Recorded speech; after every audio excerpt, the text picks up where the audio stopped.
Here's Eric the Midget calling in. He's really angry. At Richard? Yeah, about Richard Christie. Oh, that's funny. Hello, Howard. It's me. I'm just calling because I am getting sick of being used in Richard Christie's bits, my voice. You know, especially bits involving members of the Whack Pack. I don't want to be associated with the Whack Pack. It's not who I am. I'm not a moron person like they are. So for you idiots to use my voice in bits involving the Whack Pack, it pisses me off. Also, I don't want my voice for any messages I've left you, period, to be used in any Richard Christie-made bits at all. Or for that matter, any of you guys that make these bits. I never had this problem when John was working there. John never made any stupid bits using my voice in any messages I've left. Why is this moron doing it? Knock it off. It's not why I'm calling. I'm not calling to have my voice used as comedy bits on your show. So it better stop. Bye for now. Better stop. Do you think he's doing this so we do it more? Yes. Oh, he loves it. Not only does he love it, it even says when you call our show that we can use your voice in any kind of... You realize he's giving permission every time he leaves his voice on that voicemail? And we will make more bits. Hello, Howard. Hello, Howard. Hey, can you speak to Eric the Midget? He wants to talk to you. I'd be happy to. All right. Kid's really messed up. Treat him like a human being. Not like your employees. No, hold on. Eric, go ahead. You're on with Dick Clark. I'm going to make your dream come true. Hi, Eric. Good morning. Good morning, sir. I was wondering if I could ask you a couple of questions about the awards show in American Dreams. Yeah, this kid, he sits at home. You know, he's in a wheelchair. TV is his life. And he's like 2 feet tall. So, Dick, don't make fun of him. All right, what is your question, Eric? I'm taller than that. Tell Dick what you're wearing. He wants to know. I noticed that Kelly Clarkson is going to be presenting at the award show. I was wondering what award she's going to be presenting. Eric, I don't, in all honesty, have the vaguest idea. This thing settles in around Saturday. It finally takes form, so somewhere along the line we'll know, but right now I don't have any idea. You mean you're not fixated on Kelly Clarkson and know everything she's going to do? You mean, Dick, you don't have posters in your room of Kelly Clarkson and you don't sit there and worship her? Hey, guys, what I'm saying is we got 30 presenters and we juggle the schedule. I don't have any idea. Wow, I got 30 presenters and I juggle the schedule. Wow. Hey, Eric, in other words, Mr. Clark is saying... Get a life. Kelly's no big deal. Kelly's not a big deal to him. She's giving out the award for Best Midget Stalker. Notice he knew what Janet Jackson was doing. Right. Kelly Clarkson's B-list. Also, I noticed that. What else did you notice about the American Music Awards? well, also about the show American Dreams. I'm a big fan of that show, and I was wondering if there would be any chance that I could, be on an episode of it. What, as a Vietnam vet? I'm wondering... Eric, you're auditioning for a part now? Yes, Mr. Clark, I'm wondering if... What did he play? I could play Batman's arch enemy. An anti-war protester. I would like to play an anti-war protester. Oh, my goodness. Eric, anything is possible. Yeah, in other words, let me reinterpret for you, Eric. Mr. Clark is saying there's not a chance in hell. Once he hangs up this phone, he's going to forget you. He's going to go to his fabulous life in his mansion and forget about you. You got a better chance of playing center for the Clippers. How many of Dick Clark's productions have you seen Midgets in? Okay. 2 minutes ago you said be nice to this man, be kind and gentle. He's a human. Well, you're being horrible to him. You're not giving this guy any hope. Yeah, give him a part. I said there is always a possibility. We read between the lines. He can't even get to you. There's Where no are you going to find Eric, don't him? listen to these Hey, people. Dick, when's the last time you put a production starring a midget? We didn't have any starring role. But Exactly. we had little people in a lot of our shows. No, you haven't. Oh, yes. Name a show you had a little person. Big Burn? Big Burn. Big Burn. I don't remember that. I said I beg your pardon. Oh, beg your pardon. What show is that? I don't remember that show. Eric, there's not a chance. Mr. Clark isn't into hiring you. Well, I'll break it to you. He's trying to be diplomatic, but there's no room for midgets in his world. Yeah, you don't really fit into an anti-war protest anyway. Yeah. how do you know? You didn't, I mean... I'm just How do interpreting you you. know that there wasn't actually little people at anti-war protests? Because I've seen pictures and I never saw a little person. Hey, LBJ. Hey, LBJ, how many kids are you going to kill today? Hey! Is that it? There were little people, I but also wanted to know... I'm against invasion of the Mekong Delta. there's signs that make it into frame. Hey, I watched American Bandstand my entire life. I didn't see too many midgets on that show.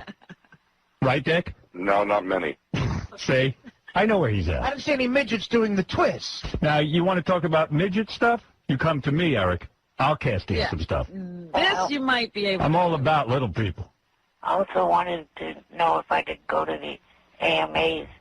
And No, don't. What? Let me answer this for Mr. Clark. He didn't want to hear from you. It's not the American Midget Awards. He doesn't have any more tickets. That's true, Robin. Yeah, besides, You can imagine I got a call from a guy yesterday to do business with. He wanted 4 tickets, and I said, I don't have the vaguest idea where you're going to get them, but can't get them from me. Dick, you're not going to sit there with Eric the Midget. Besides, it's uncomfortable. He only reaches your balls. Wait a minute. He could take him and sit him on his lap. Now, Howard, let me ask you an embarrassing professional question. Is Eric really an honest-to-goodness human being or somebody you've created? No, No, he's an he's honest. real. He's as real as it gets. Well, then lay off him, for God's sake. I'm just kidding. He knows I'm teasing. Eric, you know I'm teasing, right? Yeah. All right. I hope so, Eric. We talk to Eric all the time. All right, Eric, But you he know lets what? us. Mr. Clark is mean and won't give you a part, but I'm going to give you $500 cash, courtesy of the WWE Survivor Series on pay-per-view airing this Sunday at 8 p.m. Call your local pay-per-view provider to order. How's that? Thank you. All right. Now, hold on, and I'm going to let Mr. Clark Do his plug. do his A plug. moment of good hope from Howard Stern. It's a shame when you can buy that kid off, though, really. It's the only way we were going to get rid of him. I want to be an anti-war protest. I'd rather be on American Dreams, Dick. I go to the AMAs. Can I co-present with Kelly Clarkson? I have Kelly Clarkson sheets. Howard, President Bush wanted a ticket, you'd cuff one up. Dick, let's talk about American Music Awards. Now, you say you're going to do have... that for a half a second. All right, tribute to the Beatles. Do you have any info? Can you help us with this, and then we're going to talk about your new show? Yep. Because you have a new show to promote, which I got to ask you questions about. I don't understand. Okay. Eric the Midget is on the phone. He's in a wheelchair. Eric, I said I'd do this for you. I'm going to do it, okay? Okay. All right. The kid wants to either with Kelly Clarkson or Carrie Underwood. Right. He wants a date, is what he's calling. And he wants you Thank to... you, Robin. You got... Well, he's hoping it'll lead to either a hand release of some kind or something. And he's probably not long for the world. How much longer do you have to live with your condition, Eric? He's Well, just got I've something. outlived what the doctor said. How long did they give you to live? How long did they tell you would live? They said I wouldn't make it out my teens. All right. So this is borrowed time. This is borrowed time, Okay, you guys. so we're talking about seconds here. Right. Eric, can I suggest something? Why don't you go for someone who maybe made the top 100 rather than the 2 winners? That's Look, what I the said. guy is going to die. No, He no, should but they're shoot not for even. the top. But they're not even the cute ones. I think Kelly Clarkson's cute. Do you? I would do her hard. Seriously? Yes, I would. I like that pudge. I like that baby fat. Not me. I like it. Not me. No boobies. No. I just You like the whole no boob? I like pudgy it. thing. Big fat ass. I tell you, I could get into it maybe. Eric. But I mean, does that sound like a good suggestion? No. Eric. Can I speak, please? It's so boring when you speak. But go ahead and speak. Go ahead. I think that out of all the contestants, the 3 best-looking ones are Kelly, Carrie, and Diana. Oh, give me a break. I think the contestants. Let me handle this. Simon, here's what I need you to do. I want you to. Carrie. I You want can you to get to talk to her. Carrie Yeah. Underwood. Look, it's never going to happen. He met her. You know, he met her once already. I want you to. What? And what did she say? We got him backstage. What did she say? She got out of there so fast. Well, of course. He didn't even have a shot with her. Yeah, Eric, I mean, listen, I'm being realistic. It's not going to happen. He says it's not going to happen, Eric. You wouldn't take our word for it. Would you take Simon's? Eric? I guess. Yeah. So All right. could you move on now? You can go find somebody else. Eric, I tell you what, instead of the date, I'll give you $500 cash, courtesy of goldenpalace.net. You can win $5,000 just by signing up at goldenpalace.net, okay? That's kind. How's that? And maybe you can get a hooker. Oh, yeah, buy I was going to say, And buy a hooker. I was going to tell you guys now that I know that we're rushing through and everything, so I've got to get out of here. All right, Eric. But Eric has not heard you. Eric, have you heard telling me? you, he hasn't heard He me. doesn't want to do it. He says it won't He's happen. not going to. Thank you. You know, I go on the Stern Fan Network, and sometimes people say they're sick of Eric the Midget. I am not. I am one of those people who's not. And I see he's on the phone because he's upset that Catherine McPhee has a boyfriend. What? Why would that upset him? Did he have a shot? Yeah, like he was going to be in line. Well, I wasn't saying that. I was upset about it. It's just that I heard that she had a boyfriend, and I thought I'd pass that along to you. It looks like some guy she knew before she got on American Idol, and she's trying to figure out a way to get rid of him. Because she was on one of those shows like Extra. Mm-hmm.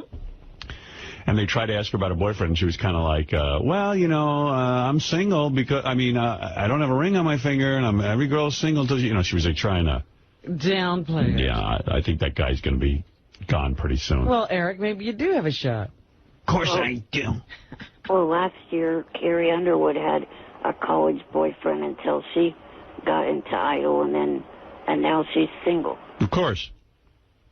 All these girls know how to do it. What does that tell you? What it tells you is when a girl starts making her own money, she gets a different guy. No, I'm asking Eric what it tells him. It must tell him something totally I know what different. it tells him. What? It tells him he's going to be sitting in his house the same way he always does, and nothing's going to happen. What does it tell you, Eric? I don't know, not much, really. Yeah, exactly. Then why are you calling us like it's such big news? Hey, I measured my penis. I can call whenever I want. I know you want to have her on next week or following week, whatever, and I just thought I'd give you that little bit of information. Eric's a lot calmer now, but when Blue Iris called him to prank him... Yeah, he was upset. Yeah. This is the usual me when I'm not being prank called by anybody or any... I'm talking to you. Could you please get him off the phone? I will not. No. Okay. No, I won't take him off the phone. See? I like him. See what I mean? And you don't like me, obviously. I didn't say I didn't like you. Well, I'm saying it. I'm saying it. Well, then maybe, because I asked you to take him off. That's your paranoia. I asked you to take him off the phone. Believe me, if I didn't like you, you'd be out of here. Yeah, I asked you to take him off the phone so I could talk to you. You're not in charge of the show. I asked you nicely. I said no. Is he 5? No. What don't you understand? I think he's 65. I don't want to hear him in my head. I have him on the air. Where? Oh, he doesn't like me. I've never heard these kind of arguments from a young man. Yeah, well. Listen, when you're right, you don't hear about it because you're right. But you're always wrong. I'm always wrong. Right. There are many times you're always wrong. and you perform your job, and I'm happy. But there are times that you get completely out of control, and then I tell you about it, and you fight it. I didn't. When I said to you yesterday, when I said that, I didn't mean... I know what you don't mean. I don't need... In other words, it doesn't improve my day having you going around saying things you don't mean. You put that out there. I wasn't... You're up on stage in Vegas talking about what Howard Stern show believes in. I don't buy into what you're saying. Okay. I didn't ask you to do that. I didn't write the script. I know you didn't ask me. Nobody wrote a script. Which, by the way, Ronnie, you have no personality. You shouldn't be getting up on stage. Okay, thank you, Ralph. Yeah, and you have a great personality. Well, I don't. Everybody loves you. Everybody loves you, Ralph. Nobody loves me. Nah, I know. Everybody loves your personality. My personality sucks. Yours is the best. See? Because everything you do, Ralph, is the best. Jonathan, what do you have to say about it? I just want to say that he's an ungrateful piece of... Right, exactly. No wonder his wife divorced him. He's Right. a little mini driver. Right, exactly. Should come down there and smack you with the... Come on. Come on. Come on down. All the big mouths. Come on down. Yeah, you should fire his son. Come on, come down here. Yeah, all the big mouths. I should come down and smack you. Well, come on down. Stop you with the pet cock. Yeah, right. Yeah, okay. Wow. Yeah, okay, that's your answer. Yeah, come on down. I'm telling you to come on down. You're telling him to come down? Yeah, let him come down. Come on down, Norton. Pete, you're on the air in Pittsburgh. Yeah, Howard, there's no doubt about it. It's time to fire him. Yeah, good. And you're up for the job, right? Put him back in the car, at least. I know you care about him. I'll go back in the car. Whatever you want, sir. Get you off, Ronnie.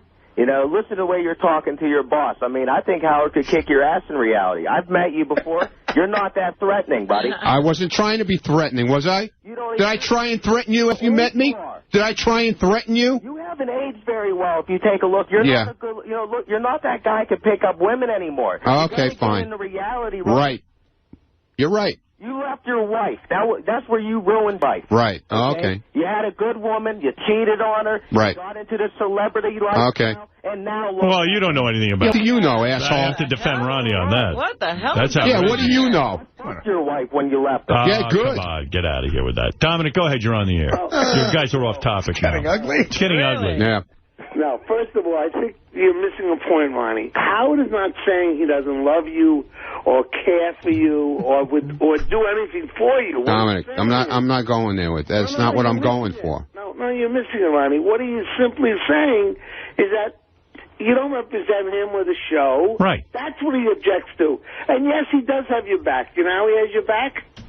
You're with him 20-something years. You make a great living. And everyone loves you. That's having your I gave him a life. No matter how many bad things I've done over the years, he's loved me and been my friend and Robin. Well, I don't love you, but I do love Ronnie. And listen, Dominic, don't include yourself in that group. No, of course not. When I jumped in the water, I haven't once heard you say, I was afraid you'd die. I wasn't afraid. Nothing will kill you. No, but seriously. No, in all seriousness, look, here's the bottom line. There's a lot of times you don't think. I know you like to think you do, but you don't. You go ahead and you carry on. You've got to think about things. And that's where you run into trouble, that's all. Thinking. You don't think so much. All you got to do is stay out of trouble, and then you're fine with me. Don't go around us on the show, what we think. Right. That kind of thing. Okay. You're probably better off just not doing those appearances. Yeah, Ralph. Ralph, stop it. Yeah, mind your business, okay, Ralph? Because you usually get into trouble. Yeah, right. Well, you're such a... No, I don't get into trouble. This one time I got into trouble. A little bit. Yeah, a little bit. Oh, yeah, I get into trouble. A little bit. I don't want to see anything bad happen. That's why I'm worried about your behavior. I want to make sure you understand. That's what I'm trying to teach you. That's all. Right. Okay. If I can teach you, you know what they say? Give a man... Oh, no. Give a man a fish, and he can eat all day. Think about that one. What? All right? What? You know exactly what I mean, Ron. Teach a man to fish and he can eat all week or something? That's right. If you give a man a fish, he can eat that day. Right. If you teach him to fish, he can eat forever. Right. I'm trying to teach you how to fish. Not Robin. Robin don't eat fish. I go fishing all the time. I can feed everybody else. All right. Well, don't fish for tuna. Evidently, it's very rare. No, I don't fish for tuna. All right. Thank you, Ronnie, and I hope that helps you. I'm only trying to help you, pal, because this could only get worse. Okay. All right. Ralph, thanks for helping me. Yeah, thanks, Ralph. Ronnie. Anytime. I'm always there for you, man. All right, thank you. Trying to help you, Ronnie. I love you. All right, you got Ronnie's back? You got Ronnie's back? I totally got Ronnie's back. He's a great guy. You got Ronnie's back. Yes, Nick, go ahead. You're on the air. Howard. Yeah.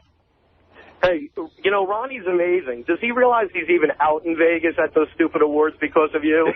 Well, of course. I mean, that's the problem. He doesn't get it. Yeah, he's a total retard. I mean, he's standing next to Ron Jeremy on stage, and he thinks, like, that's because he's Ronnie. Like, it's because he's Ronnie the limo driver from the Howard Stern show. And also, since you pointed out that repeating thing, he's done it about 10 times. He's really, it's like an OCD thing with him. You know, I gotta repeat stuff. I gotta say, you know, and I don't feel guilty about this because, you know, they're not comedians. That tape of Ronnie and Ron Jeremy is one of the most... It's the most awful thing I've ever heard. It's so bad. Because I've been out with Ron Jeremy where he tries to be funny and he tries to tell you about a bit that he wants you in. And it's so bad. Right. He's so embarrassing. Well, he's another guy who wants to be a comedian. He's not. Well, he tries stand-up. He tells me he does sets. Yeah, I'm like, where? Do you do sets? Doesn't do any sets. And he totally didn't know it was Ronnie backstage either. Ron didn't know who that was. Oh, listen, you hit it on the head, Nick. You're right. This guy, he going around saying, I don't have his back. His back, I created his back. That's the most ungrateful thing anybody's Exactly. It was very insulting to me. Thank you. 20-year listener. Love you, man. Thanks, Nick. That's Nick, everyone. Is it sinking in, Ronnie, yet? He left. He left. That's it. I dismissed him. I think he should go back to the turtlenecks. It's after Labor Day. Roy, go ahead. Hey, Howard, what's up, man? I want to tell all these listeners, Ronnie's the man. All right, there you go. A lot of people like Ronnie. It's not that I dislike Ronnie. I wouldn't have him here if I didn't like him. But he's very, very, very touchy and doesn't think sometimes. The least little thing you say to him sets him off. Yeah, you can't correct this guy and say, look, you're out of control. I don't like your behavior. This is my show, and I want people to conduct themselves a certain way. You know? And he really should have come in here and apologized. That's it. That would have gone a long way with me. He never sees that. An apology. You walk in like a man and you say, you know what? I say dopey things. I'm not trained as a professional.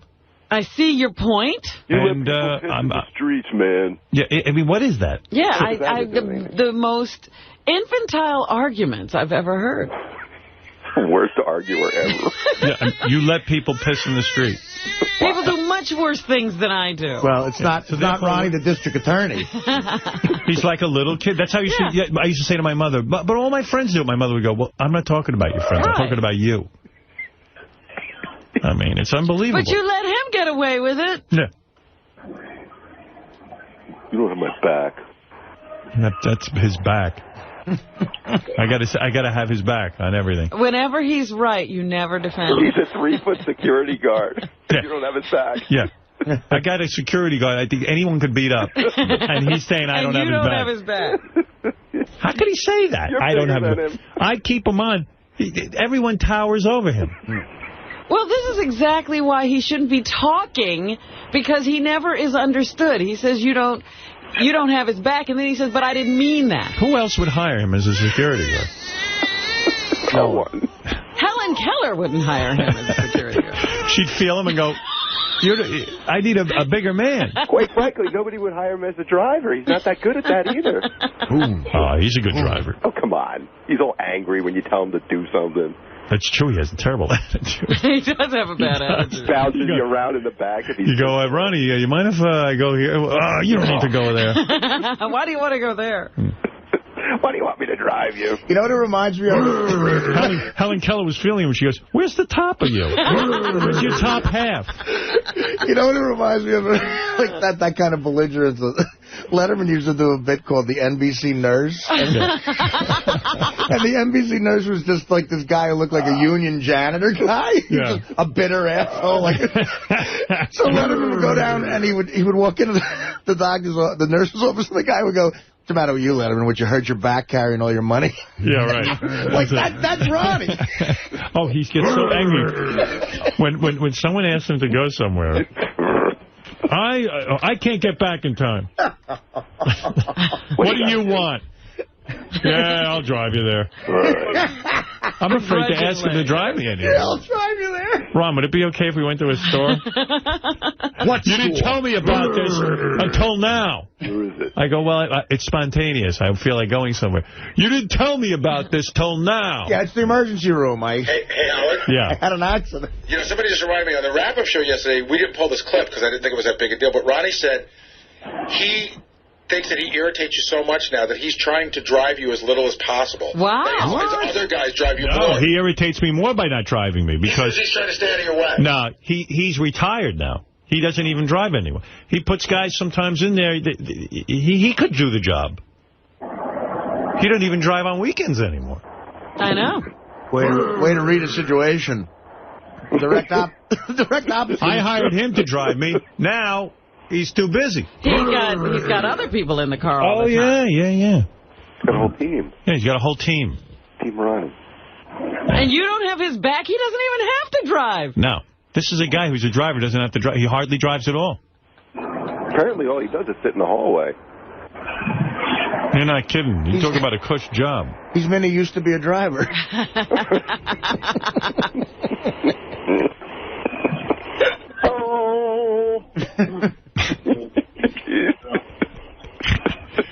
Oh, my goodness. What can I tell you? I love that argument. Even when I'm right, you don't defend me. Gonna run around pointing at everything. When is he right? Why would I attack him if he's well, right? he doesn't know when he's been right. I don't know. When was I right?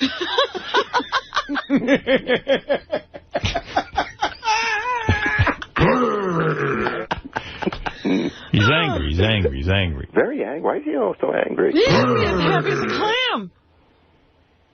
I don't know. He's angry.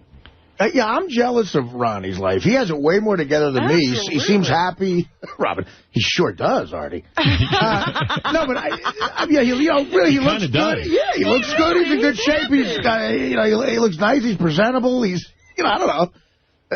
Yeah, why is he so mad? I don't know. Well, he needs intensive therapy to find out why he's so angry. No, what I don't understand is why he needs intensive attention from you. Oh, that's the whole thing. Oh, yeah, I'm angry. He's the angriest guy I know. Scott, who's the angriest guy you know, honestly? Be honest. Besides Scott? No. Who's the angriest guy you know? Besides me, that would be Ronnie, I guess. Why, was there something going on? I was working, but I wasn't listening. Hey, you were working. I'm glad to hear that. You guessed that, and you weren't even listening. No. You mean out of all the people that came to mind, Ronnie came to mind? Yeah, I mean, he sits in my studio. He's just like a ball of anger every day. He just sits there. What is he angry about? I don't know. He shouldn't be angry. But what does he talk about? Like to me, every minute he's angry. He doesn't even like driving. Yeah, he I don't know what he doesn't like anything anymore. Right. He hates driving, he hates guarding, and he hates everything. Oh, man. Guarding. Scott says you're the angriest guy he knows. Guarding. You're the angriest guy he knows. You want to start with me? Uh-oh. He asked me a question. I'm not starting. Yeah, it's okay. I'm the angriest guy. There you are. All right. Fine. You don't know you're angry? Whatever. See, you ask him a question, he's like, you want to start with me? Whatever. I mean, that's what you get. Yeah, put the spotlight on. I mean, I used to be angry like him, but I'm calm now. You're calm compared to him? That's right. Yeah. You don't know you're angry? Down. You don't know you're angry? I'm like a Deepak Chopra. I know I'm angry, okay? I know it. Oh, my goodness. I know I'm angry. What are you angry about? You got a good life. That's me. Yeah, but what's wrong with you? Nothing. Why are you angry? Why do you go to therapy? I go to therapy. Oh, my goodness. Up I go. Can you imagine a Not therapist? working. Ralph, he's still there. I believe it. See? Hello. He barely goes to therapy. Really? What do you mean barely? I go every week. That's not enough. Well, I can't. For a guy with your level of anger. I can't go every day like you do. You should sell everything and just go in there 5 days a week. I can't. You should move in. You should move in with a therapist. I can't. Cut down on the traveling therapist. Cut down on the gold bracelet. You should have a therapist in the front seat. You sell that gold bracelet. One bracelet? I'm busting your balls. I know you're busting my balls. How much is that bracelet? Sell it and then go to your therapist. I don't know how much it is. Somebody gave it to me as a gift. All right. I mean, it's got to be $18 if it's a penny. Then. I got to tell you, it's fantastic, that gold bracelet. Thank you very much. Thank you. Tacky gold bracelet. Yeah, tacky, yes. Very tacky. Yeah. Oh, yeah, it's tacky. Yeah. Yeah. Natalie. Who the hell is Natalie anyway? Natalie the lead singer of the Dixie Chicks. Okay, so why is she picking on me? What did I do to her? She actually just listened to you, Ronnie. And why is she picking on me? She observed. She's not picking on you. She observed that every... Why is she picking on me? Every time... What did I even do to her? What the hell did I do to her? Every time she hears you, you repeat everything. Okay. She noticed that. She's a fan. She's making an observation as a fan. See how you're paranoid? She's just saying, hey, every time you talk to Ronnie, he repeats. You think that's picking on you. I'm sure she has issues with stuff we all do. Okay. Mm-hmm. All right. Can we drop this now? You hear what people are saying about you? You're the angriest guy they know. That's great. And there's a lot of angry people around here, including me, and you're the angriest. Scott knows you love that? That's nothing to be... And like Artie said, what are you so angry Doesn't about? bother me. I don't care. You got a great life. I don't care. And why are you trying to get out of driving Howard? Yeah, that I don't like. Because you know something? I'm not trying to get out of better. This guy don't work on weekends. Forget about it. He's retired. I don't say you don't drive me because you... well, you complained. He said yesterday, all you did was complain. You so much. That Beth gets upset in the back seat, and we're rolling all over the car. When I put up the divider, you get upset. Why would you want to drive with me then? You're insane. He's telling you to drive better, not... I didn't say I don't want to drive with you. Hello. I said don't drive crazy. This is how I've always driven, Don't hit the brakes heavy. You know what you're doing. You know I know what I'm doing. I know what I'm doing. You're in control of the car. You know exactly when you're jolting me forward. I don't jolt. I know what you're up to. What? I do it on purpose? Yes, of course you do. Because you put the divider up? You know what? If you put your hero in there, NASCAR, you would drive on that pedal very lightly. Why would I do that? You're giving me the dig. I'm not. What are you giving? What am I giving you? You're jolting me forward. Why? I see what's going on. Why? You're angry. I'm angry. Why am I angry? Because I'm driving you? Go ask your therapist why you're angry. I don't have the answer. Why? That's what I'm asking you. Why are you so angry? Why would I be jamming on the brakes? Why? I'm back there with my beautiful girlfriend, and you're jealous. You can't stand it. You want to be in. Are you kidding me? You want to be in my lap. You must be gay. Are you really? You really think that? I don't know. What's Every wrong time with we you? put up the divider and we're by ourselves, you jolt me around like the it's almost like what a little kid would do if mommy and daddy were making love.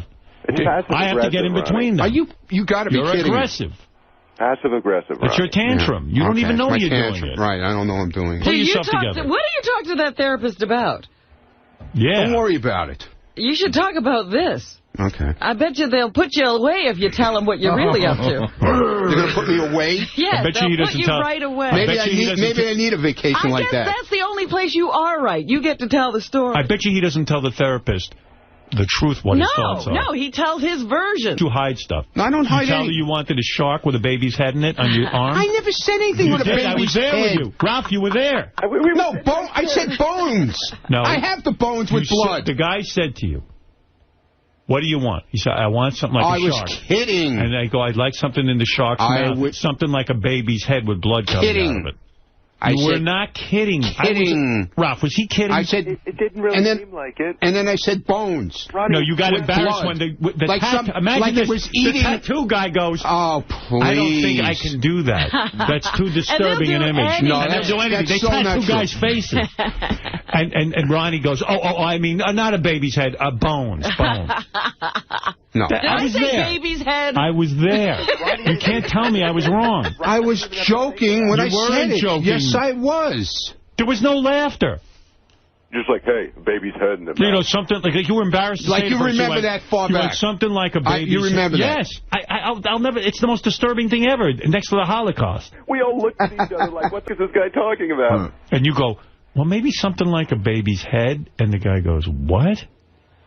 No, he did. And he goes, I can't do that. And you went, no, I don't mean like a baby's head. I mean like a bones.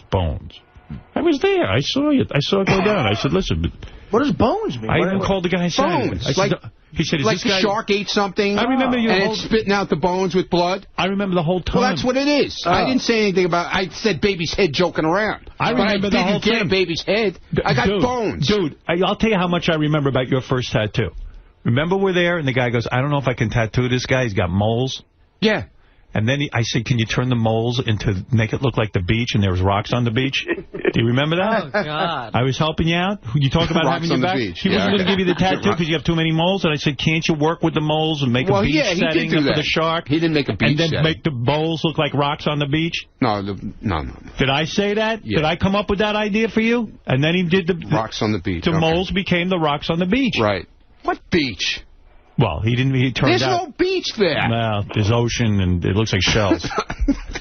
I said, could you turn the moles into the artwork? Looks like a hairy ocean. Yeah, okay, hairy ocean, yeah. I even said that, that hair, because he goes, this guy's so hairy, I got to shave him down. I go, can't that be seaweed when it grows back in? Right. Seaweed. Yeah, seaweed. Right, yeah, seaweed. Right. No, it was. We said it could be a seaweed motif for the shark. Right. Whatever you say. And you said, no, don't worry, I'm going to shave the hair by the shark. Right. So it doesn't have to be seaweed. Okay. But the moles, he wasn't sure. You shave your tattoo every day? Every day? No, I don't every day. You shave your arms, Ronnie? No, he has to buy the tattoo or else it will look like seaweed. Hairy shark. What's wrong with trimming the hair by your tattoo? Is something wrong with that, too? You have to do that. No, I don't. No, otherwise, who's going to see the shark? It's going to look like it's surrounded by seaweed. No, it's not. I mean, it's bad enough the moles are rocks. Why would you get a tattoo in a place you got to shave? What are you talking about? What are you talking about? A lot of guys do that. But that's everywhere on Ronnie. He's a man. He's hairy. So what? Now I got your back. Okay. See, they're out of line. You got your hairy back. Right. You see, Your disgusting hairy back. Right. Yes, Dominic. First of all, you're worth $200 million a year. You now have 2 hours almost on Ronnie and driving it. But when you're in the back seat, am I wrong, as it happens to me, that it makes you crazy that when you're fighting, when you're even speaking to Ronnie, close the divide, I want to talk, that it seems like, I don't know if it's really happening, jamming on the brake, sharp turns, going. He gets a little aggressive. Stopping. What are you talking about, Dominic? When have you been in the back of the car? You. I'm saying that's what Tommy does with me. And I think it's, Tommy says, oh, he's doing nothing wrong. But I think it's all done on purpose. That it's done to anger me. Well, of course, because he's angry. Well, I'm not angry. I don't care if you close the divider, dude. No, I don't know. Something goes on with you. I'm telling you, your driving's different when I close the divider. It is not. Yeah. You don't think you're a little passive-aggressive? No. You don't think it's like, oh, absolutely look at him. Not. Sitting in the back there. Big shot. Boom, I'll teach him a lesson. What, are you crazy? I don't know. Well, when you're cutting off cars and he's free. I wasn't cutting off cars. Listen, I'm driving in New York traffic. You get cut off every 3 seconds. All right, thank you, Dominic. All right, enough of this. Look, yeah, really, enough of it. Look, we have to straighten you out once in a while. Yeah, okay, fine. Fine. Are you straight now? Yeah, oh, yeah. I'm you know straight. you get out of control. Yeah, I'm straight. Believe me. I'm straight as an arrow. Good. I'm glad to hear that. If you want to apologize to me, I'll accept it. Apologize for what? See? For what you did at the strip club. I didn't do anything. Strip awards. The award show. Saying, wait, that would have been a manly thing. You walk in, you go, hey, Howard, listen, I got carried away. That's it. I'm not going to do it again. That's it. That's all you had to do. But you fight me. You say I don't have your back. I got your back more than anybody on this planet. Okay. You still won't apologize. No. All right. Thank you. All right. All right. Apology accepted. Have a nice day. Say you're sorry, Ronnie. Ralph, please, could you just get out of my head, please? Can you just say, Howard, I'm sorry, I didn't mean to do that. Leave him alone. I wasn't trying to hurt Howard in any way, and I never do. All right, okay? Thank you. I'm not like you, Ralph. I'm sorry. He's not a user, Ronnie. He's not. I didn't say he was a user. No, I said you're not a user. No. No. Maybe a little bit. No. Not at all. A little bit. All right, thank you, okay, Ralph. Yeah, now you can hang up. Thank you. He's such a child. Shit. Well, Lisa's going to interview him about this past hour and a half, and I think that'll be good. I mean, are you going to call your parents, Howard? Oh. About the ISDN Oh, you've been putting that off. Oh, that's such torture for me. You got to call. I know. Gary told me I got to do it today. Yeah. Tattoo shop.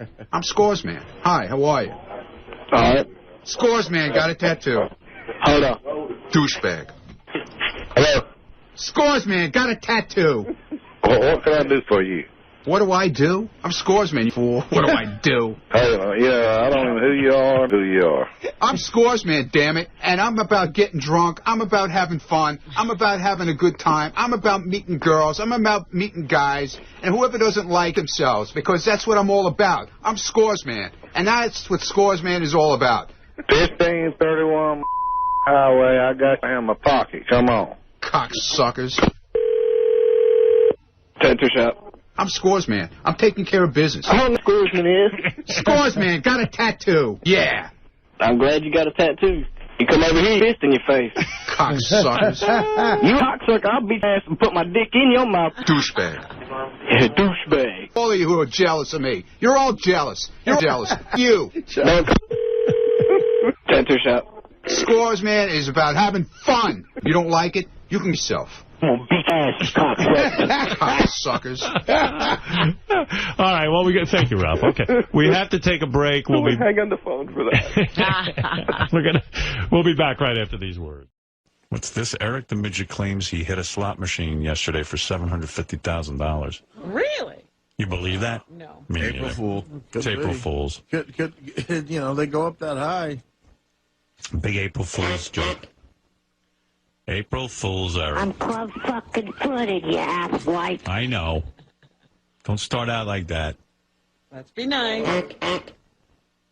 Go ahead, Eric. Do your April Fool's joke.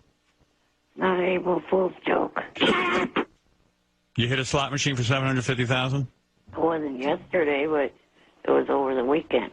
Don't you think that'd be in the paper? Yeah. Don't you think a little midget that made $750,000 at a slot machine would have been in some paper? Yeah. It hasn't hit the paper yet, but I I did do it. Where did you do this? At one of the local Indian casinos. Oh. He's lying. We should call the casino and find out. Yeah, but why? Who cares? Let him have We his had to day. pay it. Wow, Eric, that's great. Congratulations. See ya. You want to know what I'm No, see you later. Take So care. you're going to the bunny ranch, of course. I am Eric the Flyer. What are you going to do with the money? He's going to buy the bunny ranch. Well, kind of technically. I asked Rich and Dennis if I could become a small partner. You are a small partner. You're a small everything. It was not supposed to I don't understand why you're making this up. I don't get it. Like, really. He's going to buy the bunny ranch.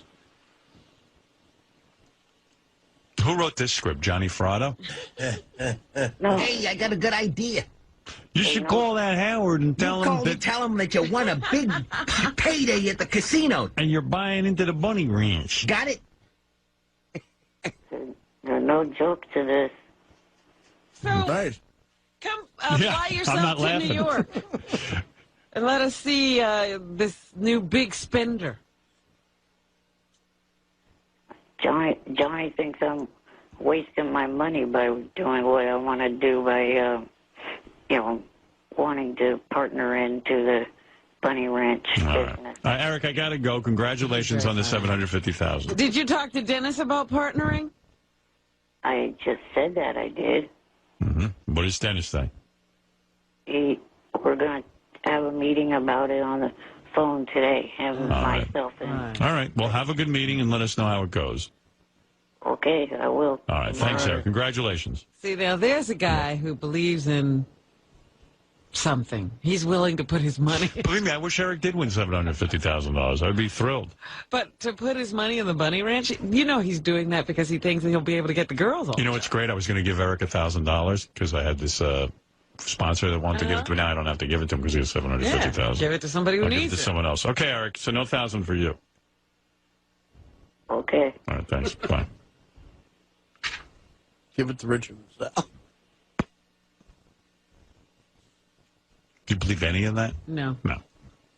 It's such a boring. Like who can, Wouldn't he be a little more excited if he actually won money? Yeah. Yeah, I think so. Yay.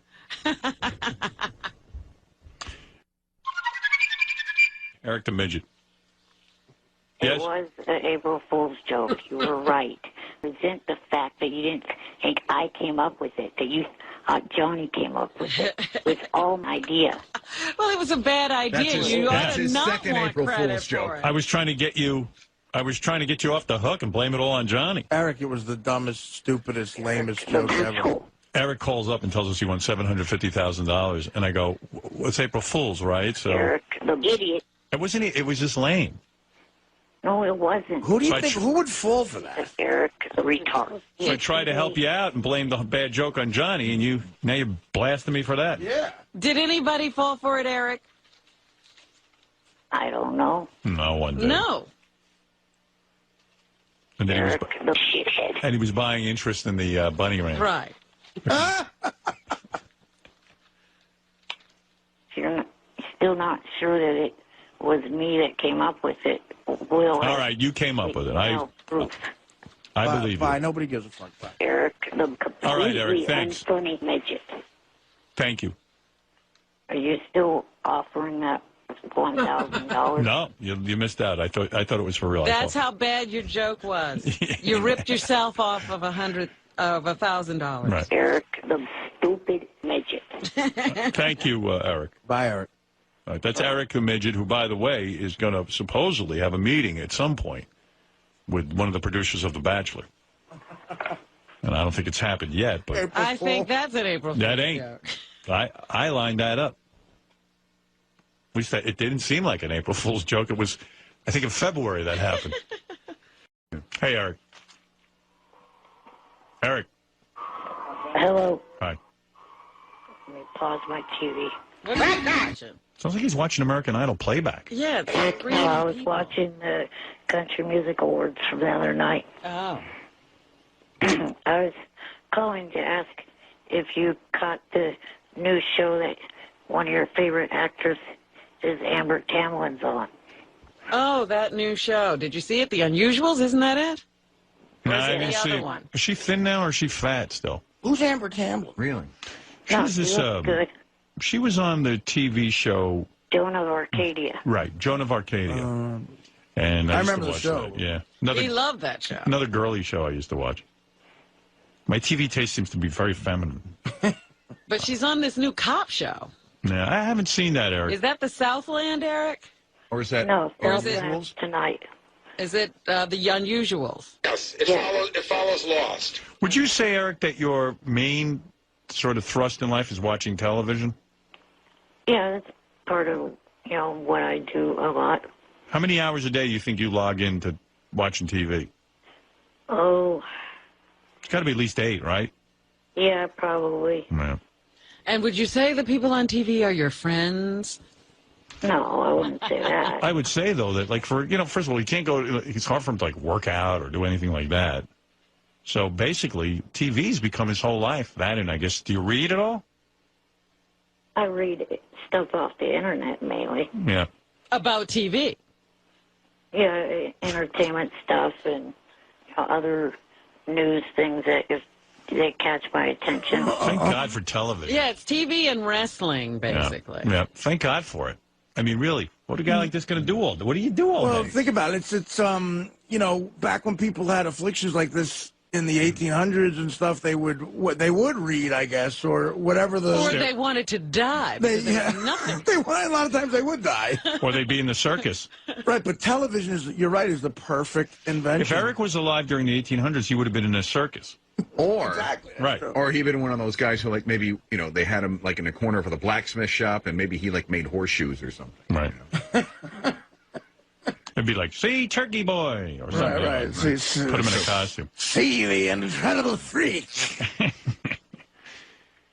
Johnny was going to call in with a Later, man. Good. Thanks for calling. All right, Eric. announcement Take care, today, buddy. but he sprained his ankle. Yeah, we'll see you. Hey, Eric, I got to run a little. Take care, buddy. All right, thanks, Eric. Oh, wait. Help yourself. Anyone looking to go to any concerts this summer? No. Check out Get Pre-Sale. No one wants to go. We'll see you, buddy. Bye. It's Eric the actor. Let's No, not go I over thought that. you got coined Eric the Midget by somebody. Now, you're Eric the Midget. Nobody knows Eric the actor. Let's not go Remember over you that. were in like a crossword puzzle or something? Yeah. New York Times or something even. Put him in, not the New York Times, but Yes, you were correct. New York Times? Yeah. Yes. New York Times it's unbelievable to me. One of the answers was Eric the Midget. Yeah. So you're Eric the Midget. Yeah, I mean, God, and be proud of it. No, I'm not Eric the Midget. No, You you sound are. like him. Do you think we could argue this for 4 hours? Yes, absolutely. In fact, when I come in there to beat Sal for win Sal's money, Yeah. that name disappears. If you win? Not if, it's when. Wouldn't you be so... all maybe you have to do is get that producer of yours away from Solitaire and get him to book me in either April or May. So you were not in the New York Times crossword puzzle, were you? I was. No, you weren't. You're not Eric the Midget, so it's somebody else, I guess. I don't care if I was printed in that. That's not the nickname that I want to go by. Well, on this show, that's who you are. I'm sorry. That's it. I don't know what else to say. So what can we do for you, Eric the Midget? Well, I would like to know why it's been over a month since I was last on air. Well, because generally when I pick up on you, you have nothing to say. I mean, sometimes it's fun and sometimes it's good to check in with you, but getting you on the air on a regular basis is I mean, especially judging by the email, people can't take it. They hate it. They're like, why do you have him on? It's boring. We have to tune to another channel. And I understand a lot of times it's hit and miss with you. You know what I mean? It takes a long time for you to get a thought out. Sometimes the thought is just a promotional thought, Right. like where you're naming different websites. Or I just want to tell you where I'm showing up. Yeah, and people don't care. Like this morning, he's sucking. Well, he hasn't really. Shut up, Fred. He really hasn't really said anything yet. But you're right. Like, I don't know what to do with him. Yeah. You know? No, you're right. Sometimes he calls in and he's pretty entertaining. But this morning here, I don't know if he didn't get enough sleep or he's tired or what.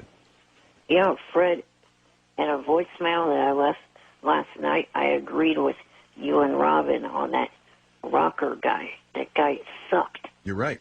Then a lot of times you bring up stuff that's like happened 3 days ago. Right, he's talking about the contest. Yeah, and then I have to sit and Maybe describe. if you let me on air that day, it would have been more relevant. Maybe. Oh, maybe we should have had him as a judge. He might make a point. I think the problem is I don't know when you're going to be good or bad, so I get kind of gun shy picking up the phone on you. You know, sometimes I can't, and sometimes I'm just too busy to get to you. Well, after being pent up for a month, you must have something to say. Yeah, you must have. You haven't been on the air in a month. What could you have to say? Let's hear. Well, for starters, Thursday is my birthday. See what I mean? Do you see what I mean? I mean, do you really think the public cares? Hey, Howard, what kind of like maniac, like how full of yourself do you have to be to think that the world gives out your birthday? I mean, he hasn't been on for a month, and now he wants to talk about it. Go read another audio book, you moron. At least read. The last time we had you on the air, we figured out you can't even add. What's 9 times 7? 63. You sure? Yes. Positive? Yes. All right. That one he knows. Give him another one. Maybe he studied. What's 8 times 9? I know, Howard, like I deal with my kids. I have trouble with their 8s and their 9s and multiplication. What's 8 times 9, Eric? It's true. I don't know off the top of my head. You're retarded. No, I'm not. I'm a retard. You don't know 8 times 9? He's right. He shouldn't be Eric the midget. He's Eric the retard. You know what, Eric? I'll be honest with you. My father... You know what? Book me on Joe so I can prove to your retarded monkey ass that I'm not retarded. But Eric, you are booked on the show. You're booked right now, and this is the question. What do you think that? So if I booked you and flew you in and asked you the same question, you'd suddenly know it? Yes. Really? The flight would help. You still don't know 8 times 9, huh? No. Wow. What do you think it is? Give it a guess. Come on. Quick. Top of your head, what do you think it is? Blurt it out. He's doing a lot of calculating. He's run out of fingers and toes. Oh, yeah, and by the way... What's 8 times 10? 8 times 10 is 80. All right, so what's 8 times 9? By the way, to your listeners, I have fingers, crab claws. All right. What's 8 times 10? I'll ask you again. 80. All right. So what? All right. So what's 8 times 9? Oh, crap. Hang on. No, come on. Where are you going? What Give me are you the answer. Hang on. What are you doing? He's going back to school. He's going to math class. Eric, listen to me. What's 8 times 10? 8 times 10 is 80. All right. What's 8 times 8? 8 times 8. 72 is 8 times 9. No. What did he do? All right, so I don't know what he did. What'd you do? Did you What is 8 times 8 now? No, what's 8 times 8? Quick. 8 times 8.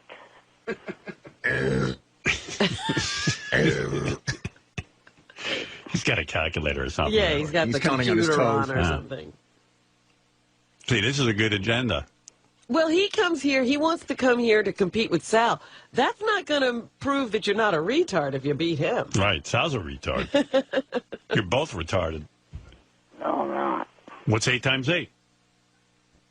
He's getting an answer from somebody. That's what ruins it. 64. Yeah. How'd you get? Tell me how you came up with that. Tell me the truth. I got my cell phone in my hand. Oh, okay. That's what I thought. Wow. Can I make a suggestion to you? When I was in 5th grade or whatever, whenever they teach you multiplication, yes, I was doing terribly in class. And my dad came home, and the teacher gave me a D in math. And we determined that all the other kids had memorized their multiplication table. You didn't realize you were supposed to do that? I was a really dumb kid, and my dad sat with me with flashcards. Right. And said to me, all right, what's this? What's that? And what I did was I memorized them. You had to memorize That's them. what you have to do. You got to memorize them. Well, gee, I graduated in 1994. It's been quite a few years since I've had to do that. Yeah, but you probably never did the hard work and memorized your times tables. You don't forget it once you learn it. You usually learn that at such a young age, it's hard to forget. Hey, Howard, can I ask Eric a question? And I'm not being a jackass. Did you go to a regular school? Yes, I did. Or was it a special school? No, regular school. I don't believe that. No, remember somebody called in once and Eric wanted to have him bumped off because he complained that Eric slowed down the whole school or something? Right. Well, that was because they had to put in a ramp for Eric. What was that, Eric? Some guy called up and told us they had to put a ramp in for you and you went berserk? Because that ramp has been there since the school was built. All right. Yeah, that's what that was about. Eric got upset that the ramp had to be put in for him. Well, the guy claimed that Eric slowed things down. He slowed the whole school down. Everybody was trying to go home, and Eric slowed everything down. All right, Eric, look, I got to go, okay? All right. I mean, it doesn't seem like you have anything to say. Aside from the math questions, which now you have your cell phone. It's funny when you calculate in your head, but even the cell phone bit, you ruined the bit by going to your cell phone. Right. I went to the cell phone because someone texted me and I had the phone in my hand. Yeah, but that ruined the bit. It was funny when you couldn't answer, and you were trying to do it in your head. And then you get the answer off the cell phone, and then you're not funny anymore. And we have to go. Yeah. So that's why I don't always pick... Your original question was, why don't you pick up the phone on me? Even the math thing everyone enjoys... You ruined. You ruined that. All right. Thank you. You never know what's fun. I'm trying to get down to L.A. sometime next month or something to meet with a agent for acting. Oh, good for you. I don't know if you guys have seen this show Pit Boss on the Animal Planet. But that's the guy I'm trying to meet with. Named Shorty Rossi. All right. Hey, I got to go, Eric. Thanks, man. Uh-huh. It sounds good. Let me know if you get any... Call me back in like a week or so when something happens. All right. All right, man. Later. I like Eric. It's just he has a way of killing everything. Well, we enjoy Eric no matter what. Yeah. It's just the audience does. The audience just revolts. Meanwhile, Eric the other day called up... you know the guy at ABC that I know? Rob Mills? Right. And I set Eric up with a meeting to see if there was any work for him at ABC. Is that his worst nightmare? Well, Rob just said Eric called him the other day and wants to manage this wrestler named Rehab. Or not Rehab.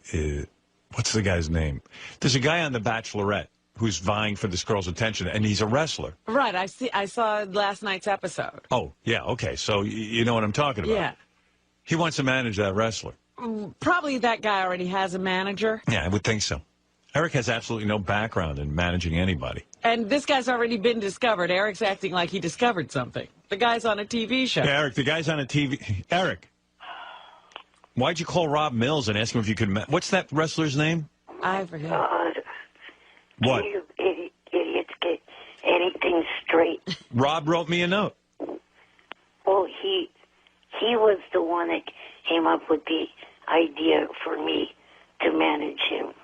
Oh, really? He told me you called looking to manage Rated R. That's the guy's name. Rated R. Oh, I was calling to talk to him about other things, and he came up with that. Well, that's not what he wrote me. Told me you called him and want to manage Rated R. Yeah, I called him, but he was the one that brought that up. And wow. What'd you call for? I was calling to see, if there were any new things that he could help me get. And also, I wanted to be able to go to this year's All-Star game. And, it's down in Anaheim at the Angel Stadium. So you called up the guy I set you up with and asked him for free tickets to something? Well, if he knew any way for me to be able to go to that game. Yeah, well, that's asking for free tickets. Right. Yeah. Eric's, So you didn't have any ideas, is what you're saying? all right. Except to go to the game. Yeah. He was basically begging the guy for some free tickets, I guess. All right, Eric, that's what I wanted to know, but... Also, geez, thanks for being so slow putting this IQ test together. Now the show here is closing, which is thing I was hoping to do while I was in New York for the test. Yeah. Yeah, sorry. Howard, we weren't bringing him in anyway. Well, he wants to come see Hair. Right, but I'm not. It's not my job to fly him in to see Hair. We're looking to administer an IQ test in his neighborhood. He costs a lot to fly in. He doesn't come alone. Right. And we just don't have the funds. So we were going to set up an IQ test in his area. We're working on that right now. Yeah. Be easier to just IQ test you right in your area. I love how he's up and didn't get him here in time to see Hair. I did want him to see Hair, though. Well, it doesn't seem that Diana DeGarmo was much of a draw if it's closing. Yeah. I can't believe everyone doesn't want to see her naked. Eric, I bet you that's the night Diana DeGarmo would option to wear her clothing and hair. She'd be fully dressed like a fur coat. All right, Eric, thank you. So, supposedly my friend had told me that the other night. She said that the show is doing the national tour. Oh, okay. Right, She's going to go with them? Yeah. Then she might come to Yeah. a neighborhood near you. Maybe we could hook you up with tickets. We'll find out. Because Diana DeGarmo seems to, she probably would hook him up with tickets. Oh, sure. Yeah. All right, I'll look at that. If there's a national tour, tell me, okay? Okay, I will. Well, later. Eric, the complaining midget. All right, Eric. He's always looking for... He calls that guy up and asks for free tickets. I'm telling you, it might have been funny at the beginning, but I'm sure he's sorry that Eric has his phone number. Yeah. The annoying motherfucker. On the set, he's freaking out. Right. Hey, Johnny. What do you hear, John? Oh, boy, Howard, it's not good. Well, he got up there. He was really good. He wasn't complaining about the car ride or anything, so all that came out all right. Then he got there, and they added 11 lines. Oh, to no. what he already had. Oh, yeah. And then... Did he freak out I don't over want that? to give up. He's not over that at all. He's really pissed at that. Then... But wait a second. Does he understand... If you're an actor, you're happy to get more lines. Actors, did you tell me? Yeah, that's what I tried to tell him. Actors fight for more lines. They want to be on camera. Then they have the use of some prosthetic stuff they're going to do that I can't say. But sounds like a lot of fun.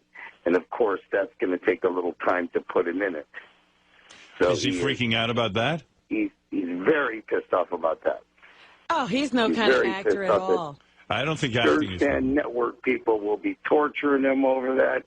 And Howard, he was flipping. And then I had to go to a meeting at a guy named Jimmy Essebag's house in Bel Air. I've been waiting for this meeting for 2 months. Right. And my phone is ringing and ringing and ringing. It rang like 21 times. Right. Finally, I picked it up. I said, Eric, I'll call you back in like 5 minutes. 2 minutes later, Matt Randazzo called me, my writer, Eric's been told, don't bug this guy. Called him and he said, you better call him. He's really gone crazy. Oh. So I go in this guy's backyard. I call him. He finds out that Langford is there. Right. So what? And he is going. I told him. I said, roll with it. Yeah, that's why he's got the part. He's upset that it's being covered by the Howard 100 people? No, he's saying he's upset because it's Langford. Oh. If it was Shuley, he would be all right with it. But come Langford, on. He better concentrate Here on... he is being his Yeah. usual diva self. He's so difficult. He's so difficult. My God. Well, Johnny, you're... Worst. I mean, this kid's no actor because actors go crazy to get more lines. They go, thank you, sir. I'm now more... if you listen to those tapes I said to him, Eric, there's girls out here that are blowing everybody to get a part. Right. Just to get that two-string. Right, to do a walk-on. Very lucky. Yeah. Well, very lucky. You're making too much sense. All right, Johnny. All Thank you. I feel for the people of Fringe. Right, thank you. Oh, my God. You know what? These people, I don't know how these people are going to die. I'm with you, Howard. I don't think they're going to get it done. No, I think Fringe is going to be off the air because of Eric. Yeah, you know, like they'll have wasted all this money Right. getting him there, and they still won't have the shot. All right, here's a bet. What are the odds Fringe gets taped with Eric? I'll take that. 0.0. Wow. Yeah, all right. Thanks, Johnny. Hey, no problem, Howard. Johnny Fratto, who's on top of the whole Eric the Midget. He's the unfortunate man who manages Eric. Participate in this. Let's see. Hey, Johnny. They start off okay, and they just get more ridiculous. The whole IQ test thing is driving me nuts. This prick doctor still has not given me my results yet. Yeah. But you want him off the air, and I'm holding out hope that you'll do it on the air and be a mensch because it cost us money and stuff. Yeah, I like a man of his word. Eric's not being a man of his word. I've called the guy twice last week and once this week. I know that they are going to give out the results on air. I was maybe considering making one final appearance to get my results under these terms. One, that during the call, no one at all can call me Eric the Midget. All right, I can work with that. All right, I'll do that, even though I don't like being bullied. Okay. They have to show me respect by calling me Eric the actor. Well, he called Marty a midget. That's true. All right, but up to number 2, I could still work with that. 2 on the line can get on air. What does that mean? How do you know who's... In other words, he doesn't want you to take calls while he's on the line. All So right, people I can live make with money. that. You can live I with can that. live with that. I can live with that. Well, basically what he means is nobody calling up to say bad things about him. Right. Anybody who was praising him, he'd let through. No, what I'll do is before I take calls, I would hang up on him and say, okay, now you don't have to be on the air, and now we're going to take phone calls. Okay, that I can live with. All right. 3, no 9 times table questions or no 9 times table or math questions for that matter. All right, all right. Okay, I can live with that, right? That's you too. an old bit. We've Right. run that. All right, No, we we've seen. haven't, but I would retire it for the day. Right. For the day, I'd be willing to do that. 4, they have to agree that this is the end of my time on their show and stop talking about me from now to the end of the show. What do you mean? Oh, in other words, so when We he can't hangs talk up... about him tomorrow or See, the next day? I thought he meant from now till the show ends forever. Yeah, that's what No, I'm saying. that's ridiculous. I can't control that. 5, they need to agree to give me money for being a part of all this. No, because first of all, that's called that. Now you've pissed me off. Yeah. That's called blackmail. When you agree to do something, and you know what, I'll make it so you get opportunities, and I'll show my appreciation in many ways for being a part of the show and being a good. Give me money or else, and I could easily make that happen. But you should have said that ahead of time, that you demand money for it.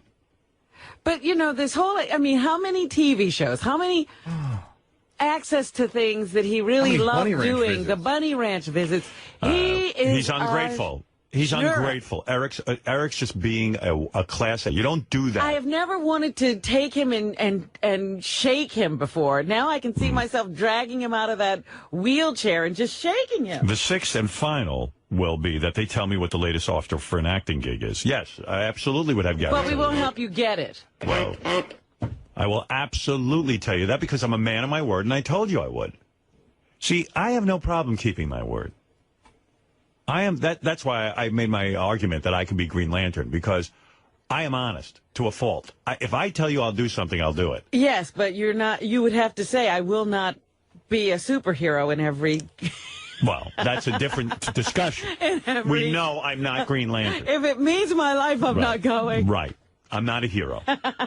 So, Eric, there's a bunch of these demands I could give into, but 2 of them I cannot. 2 are non-negotiable. No, you don't ask for money afterwards. That wasn't part of the deal. Well, just call him up and say there is no money in it, and we'll continue to talk about him after he's gone, whenever we want. Right. That's it. But I would comply with the other rules. I'd be willing to do that. Yeah, but time is running out. I hope this was a negotiation, not an ultimatum. Right. But, Eric, if you're listening, we're going to do this bit in about a half hour, so that's about as much time as I can give you on this. And just realize, Eric, if you don't do this today, you'll still have to wait for your results. Right. That's right. So if they've been driving you crazy, it'll continue. I'd like to work this out and have Eric be part of the... It would be fun. It would make it a better day. Hi, Eric. Hello? By the way, I don't have a lot of time to negotiate with you, but I'll do my best, only because I'm behind. And Will the Farter's here with a queefer. He wants to do a duet with her for the holidays coming up. And he's going to do a duet on a Christmas song. A woman is going to be queefing while Will farts. Will, of course, the superstar in the new hit movie Jackass 3D. Yeah, that was fun. She's completely been elevated. In fact, he almost wasn't going to come here because of his busy schedule. But he will do the holiday queefing and farting for us, a first here on the Howard Stern Show. Eric, I've received your letter. I would like you to be a part of the IQ test results today. I think it would be the honorable thing to do because you agreed to do it. Your demands, there's two I won't agree to. Here's what I see. I'll tell you what. Let me get the list of demands here. Okay, final appearance, get my results under the following terms. Okay, 1, during the call, no one call me Eric the Midget. Okay, I can do that. Okay? All right. No. We have to call you Eric the actor. All right. 2, no way on the line can get on the air while you're on the air. Okay. So while we do the results, I won't put anyone on. I'll hang up on you at some point, and then we'll take phone calls. I'll agree to that. It's a little difficult, but I'll agree to it. 3, no 9 times table, no math whatsoever while you're on. Agreed. I can do that. The 4th one I can't agree to. They have to agree that this is the end of my time on their show and stop talking about me from now to the end of the show. I don't know what that means. I mean, there's no way I can't guarantee that. People are going to call in and talk about you after we do the IQ test. Of course they are, but you don't have to be on the phone for that. From now till December 16th, the end of the show. No, I can't agree to that. I can't. I mean, and not only that, I think that this is a little bit obnoxious because, you know, you agreed to do the IQ test. We went to the trouble to do it. And there weren't any of these conditions. We didn't have to do, to have negotiations after the fact is ridiculous. It's sleazy, Eric, and I'm telling you that because I know you want to be in the business. If you try to pull that with any producer or anything, you're off. I'm just telling you the truth. 5, they need to agree to give me some money for being a part of all this. Now, extortion. That's extortion at the worst. That just doesn't make you look like a clean individual. You don't agree to do something and then afterwards shake everyone down. It's not cool, Eric. A, Wednesday my laptop broke down. And B, it's Christmas time. I need some extra money. Eric, why didn't you say that at the beginning before you agreed? Why didn't you say to me right away, hey, Howard, I could use some money for the bit? You know I'm always generous with you. I've always tried to be a decent guy with you. But you can't shake people down afterwards. It comes off the wrong way. It's not fair. You can't agree to something, and it's just, and then I look like an idiot. And it makes there are other people who've just given their time. The 6th demand I can give into. They will tell me what the latest offer for an acting gig is. Gary, you still know that, right? Yeah, I never said it was an acting gig. I said it was an opportunity that he'd be very interested in, but I got to go back. I'm not even sure it's still available. Right, but you would tell him what it is. Absolutely. All right. That I could agree to. So I can agree to most of this, and I would like you to participate in it because I think that we have been honest with you, and I think we have been fair with you, and I think we went through a lot of trouble, and you were the one who wanted to be in this anyway. And just think of this. You will have your results right now as opposed to still having to wait for them. Right. Because doctor's being, even though you said it was clear for him to give them to me, he still has not called me to give them to me. He will. But we have the results. You could have them today if you agree. What do you think? You want to be part of it? If you don't, I'll instruct the doctor to give them to you after the bet. At some point. I don't know when he can get to it, but at some point he will get to you. It's up to you. But you'll have the results now. What do you say? I'll agree to it, even though you're not meeting all of... Well, we're meeting most of them. Right. Eric, he's meeting 4 of the 6, and I'll tell you what, I'll throw one in for you. Go ahead. I promise from now till the end of the year, either on the regular show or the wrap-up show, I will not make any negative comments about you. Wow. Okay. That's nice. All right, so you're participating? Yes. All right. And I'll tell you what, because he's being magnanimous, Gary, do you have any money for him? I actually, Howard, don't have... Well, hold on a second. I don't think I have any money left. I I only have Steven Singer gift cards left. You I want had money to? all week. What is that? I had money all week, but we gave it away. He didn't call in soon enough. I will have money when we get back. If Eric wants to call in the money From when what? we get back. What sponsor? It'll probably be either 7-Eleven or Iovate or something like that. All right, I tell you what. I'll give him the $711 from 7-Eleven, and if for some reason they don't make good on it, I will put up the money. You know what? You can give it to him now, and we'll just mention it again the week we get back. Hey, we gave the money to All right. Eric, and we'll plug it. Because, but in the future, Eric, you should never do that. You don't do that. You don't say to people afterwards, "Hey, give me money, or I'm not participating." But I'm going to give you the $711. Thank you. All right. Good. All right. So everyone's in. We're going to find out the results today. The following people are getting their results: Eric, the actor.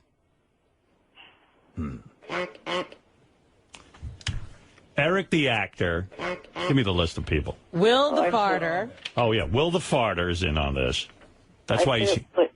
What? I should have put Fred can't hit any sound effects. Too Well, you didn't. You're already in. It's over. I'll tell you The what. negotiation is over. You made out pretty well, Eric. Right. Right. All right. Will the farter, John Hine, Steve Gorilla, Will Murray, Bobo, Mike Ganji, and Eric the actor. All right. Now, can I talk to you about some of the stuff that's going on out there? Everybody's being pretty quiet. Ganji might die of a heart attack before he gets in here. Really? He's so nervous. He said that if he's lower than Grillo, he might kill himself. He said that he's having neck pain that he thinks is due to the fact of the nerves of this whole day coming on. All right. I tell you what. I'm going to put Eric the actor on the hold line. I'm going to take a break because it's been an hour and 19 minutes since we've broken. Okay, and I think we should come back and do the results. And after we do the results and get all of it, and we have to have some betting first. I need to get in on this. I need to get action. I brought money. I have $400. I am ready. I have a few hundred on me, too. I brought in $30,000 in small bills. I'm ready to go to the man on this.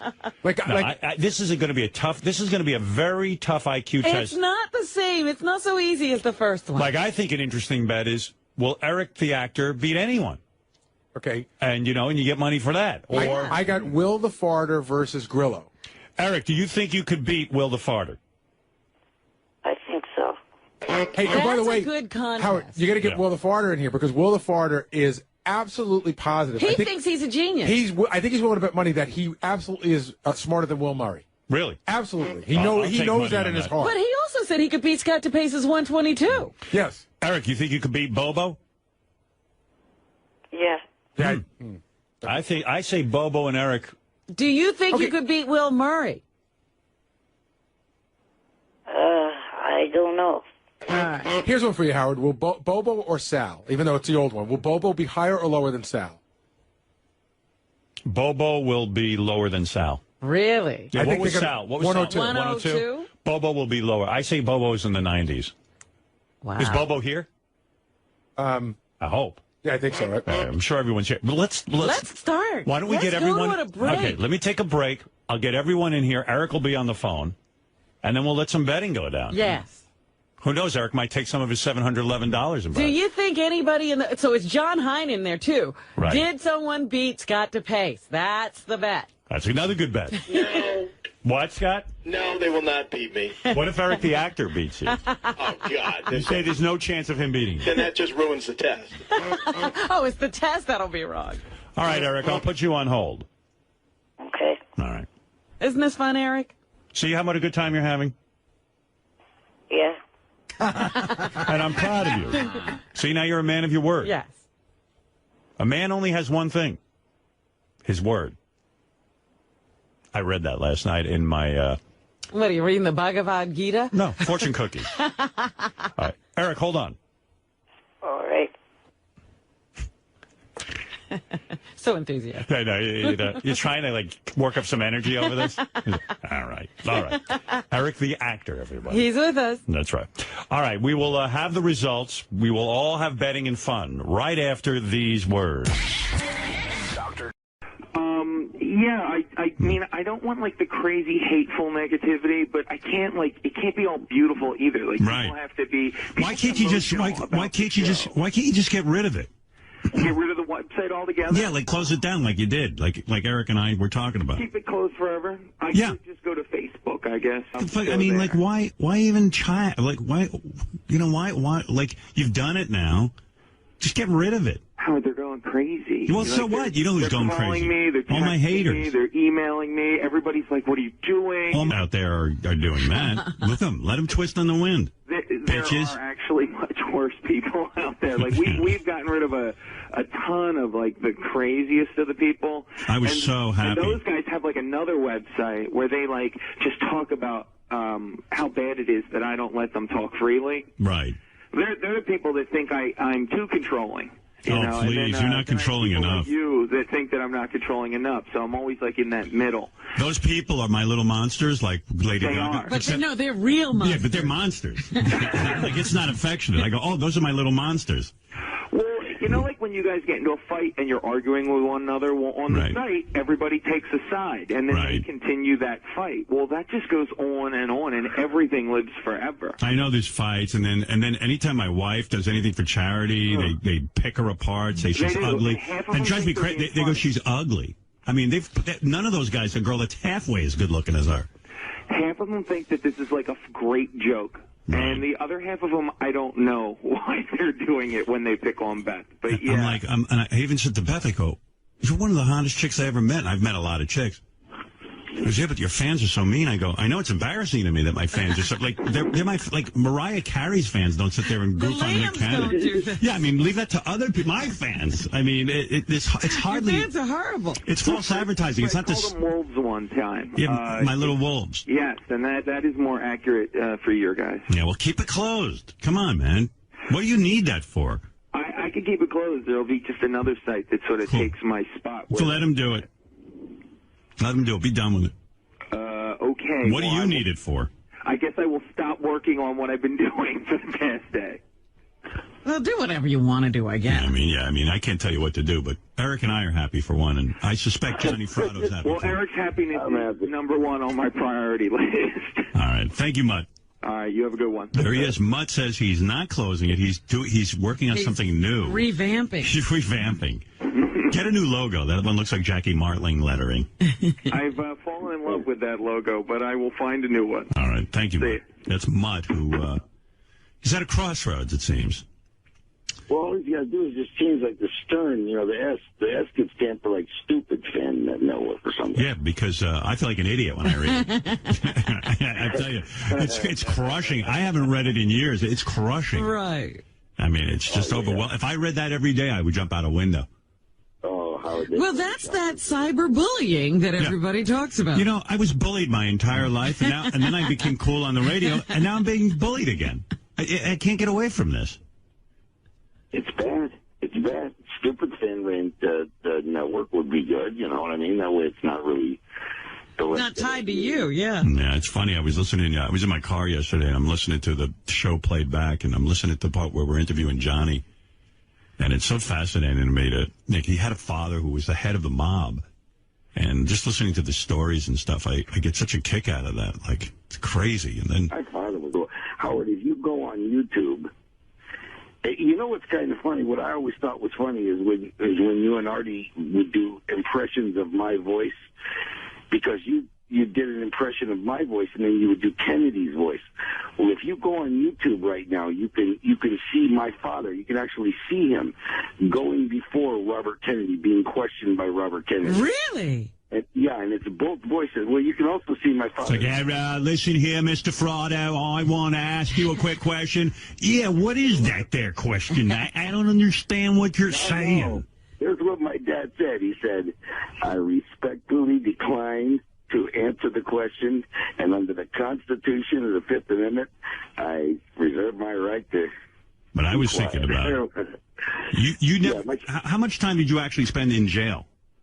No. I was only in jail 11 days. I was supposed to be there for 5 years. It was a shock sentence.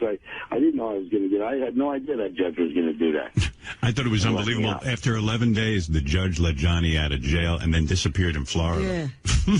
He retired. It was the last thing he did before he retired. Yeah. Well, I guess somebody maybe spoke to him or something. Who knows? Yeah. Well, you know, God, something. Who knows? But I believed in God back then. I'll tell you that. Yep. Hey, Eric, Johnny, I got to go, man. But thanks, guys. Okay. All right, later. Eric has another thing. There he goes. What do you want now? One of the last things that I wanted to say was someone posted on my Facebook, "You ruined my life," for, the fact that SFN's closed. I wrote back, "Wah, SFN is gone." See how bad Eric can be. Now you're turning into one of these people. 0.0 chance that I give a shit. What's that say about your life if your life is ruined now that SFN is closed? Well, Eric, I'm glad you got that in, Eric. All right, thank you. Nice shot. Nice shot. Okay. Thank you, Johnny. Thank you, Eric. All right. Talk to you after the holidays. Right. Later. Oh, that's it for this year? I think so. I think that's the end. I think we're done with Eric for this year. Well, when we get back, it'll be the build-up to Eric's appearance, his acting gig. Yeah. Howard TV has video of Johnny Fratto's dad testifying. Oh, wow. Let me see that.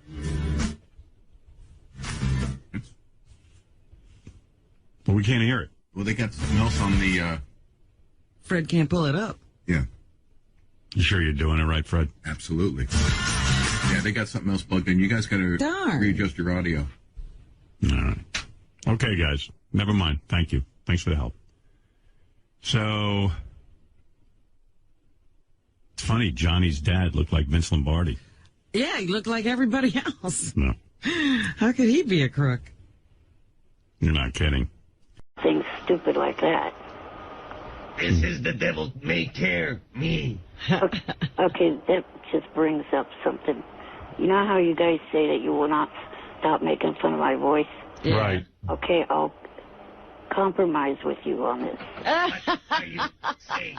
Artie? Yeah? Stop. Okay. Stop what? Whose name is on the show? Howard Stern. Right. So to me, the only one in that studio that can make fun of my voice is Howard. We speak your names.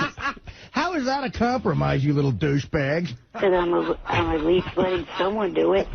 You don't get a right to tell people who can do it. Why would we compromise? Everybody likes goofing on you. But compromise is the one we worked out. You complain and we'll keep doing it. Right. I'm throwing my midget weight around. Eric, go back and think up a new one. I got to move along. Thank you, Eric. How about we go back to the compromise if we completely ignore everything you say? All right, Eric. Have a good day. You too. All right. And call me when you get a hold of Catherine McPhee. Thank you. Okay, I got a bunch of things to play for you. I know there's a bunch of people who want to talk on the phone. What do you want to do first? You want to go to phones or you want to hear some voicemails? What do you want to hear? Oh, voicemail. We haven't heard from people. We've been away. All right, Eric the Midget left us a voicemail. Oh, no. I think he wants to speak to us one more time. I tell you, he's addicted to me.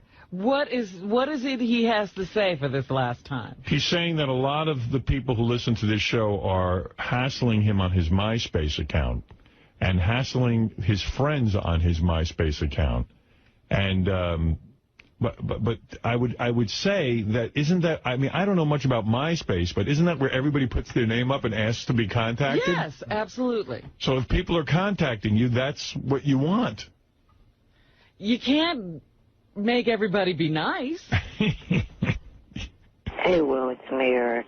I was calling because of the fact that I am getting severely sick of these people that listen to certain show. I mean, some of them, granted, some of them that come to my page are nice to me and are pleasant and civil. But there is a huge majority that aren't. And it's even getting to the point where they're messaging my family and friends that are on my MySpace friends list. Well, your family and friends are putting their names and their email address on your MySpace account. What do you expect to have happen? You know? I mean, what? He hasn't figured all that out yet. That's just crossing the line. These people have a problem with me. Fine. Mess with me. But don't mess with any relatives or friends of mine.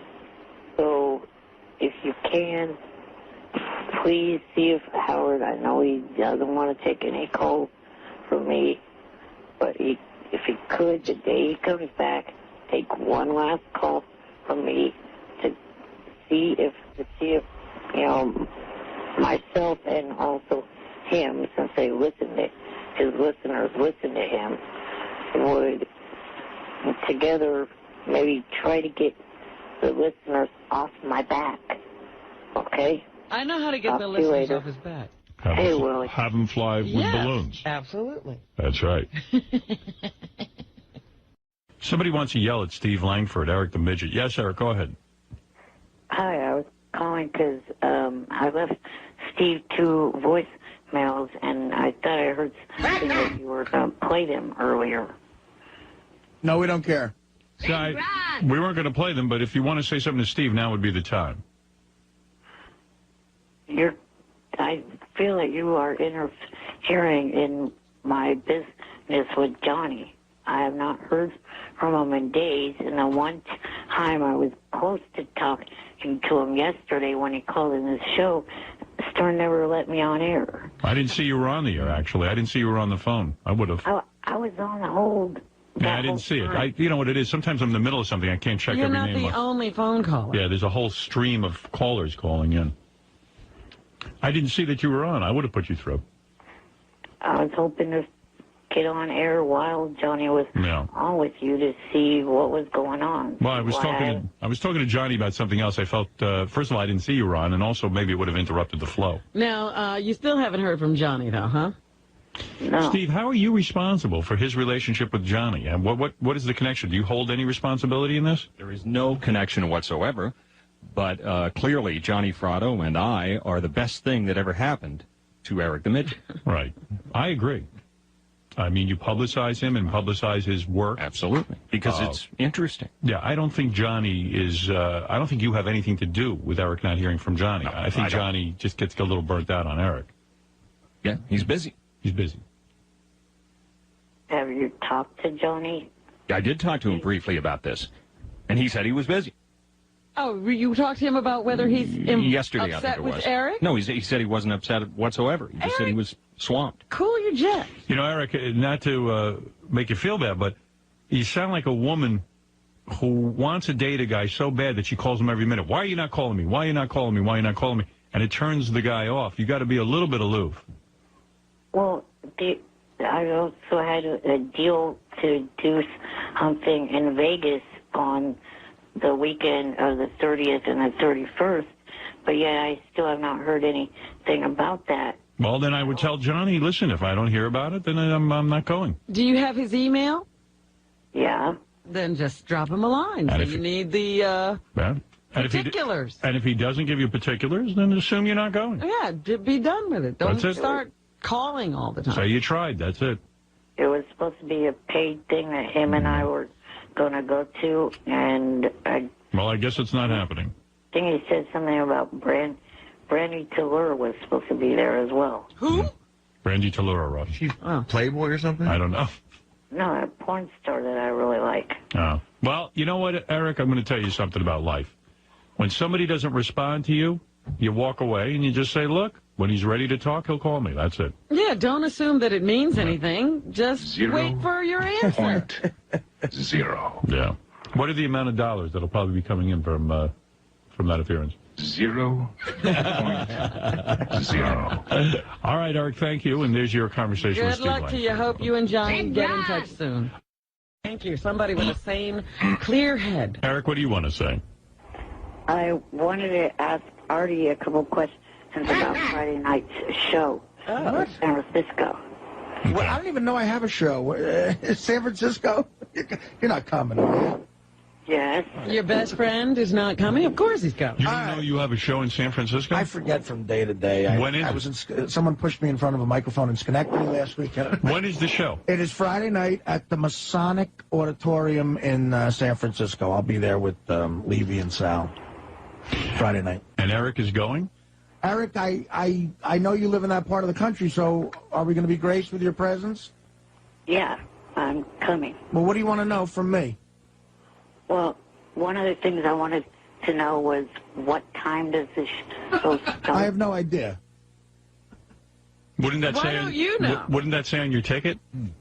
The tickets are being left for me at will call. It's $35, by the way. Right. Is that what it costs to see you? 35. That's what his price is. Oh. Usually it's 25.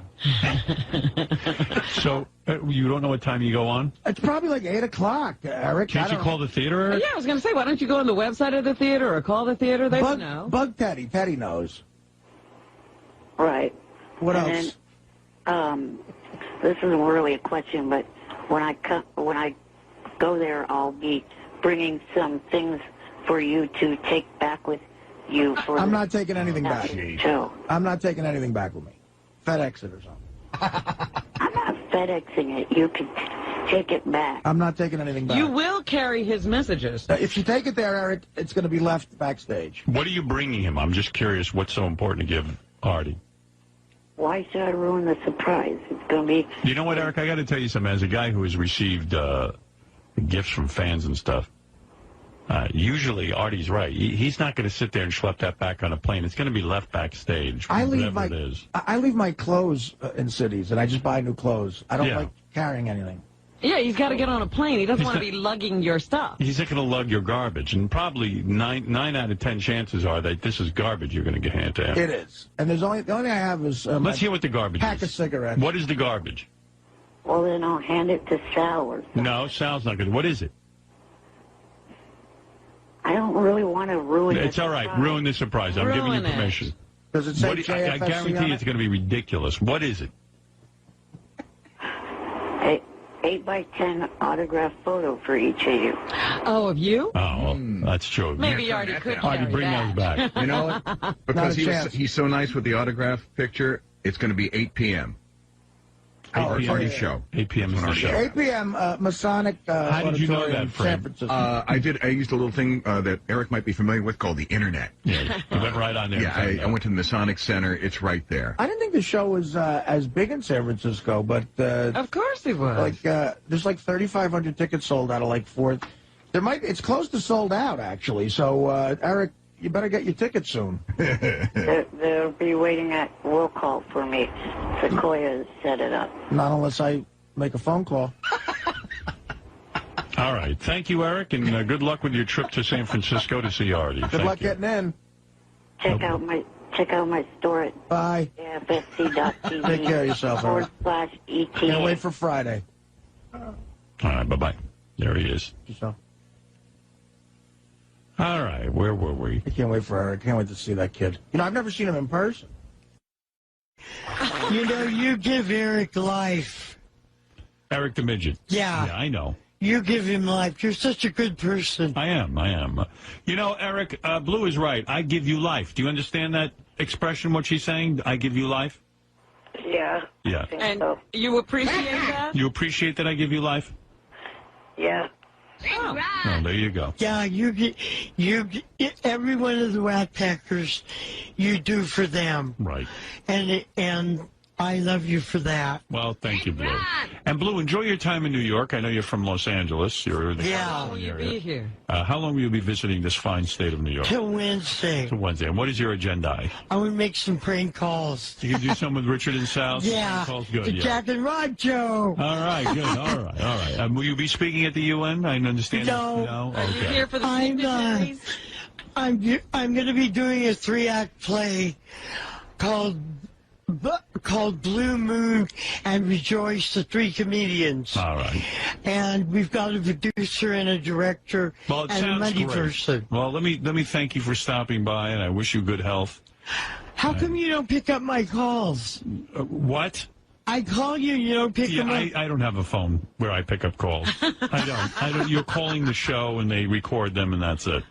There's no phone. I don't sit by a phone and pick it up. You know, I got a life. I'm not Ganji. I'm not blogging all day. Yeah, for the same reason I don't pick up your calls. Have you ever met Mr. Flint? Have you ever met him in person? Yeah. You did. You worked for his company, and he... No, I met him before that. You did. I have his screenplay. I don't recall that. All right, very good. All right. Well, anyway, we're going to be back, right? Eric, did you have anything you wanted to add?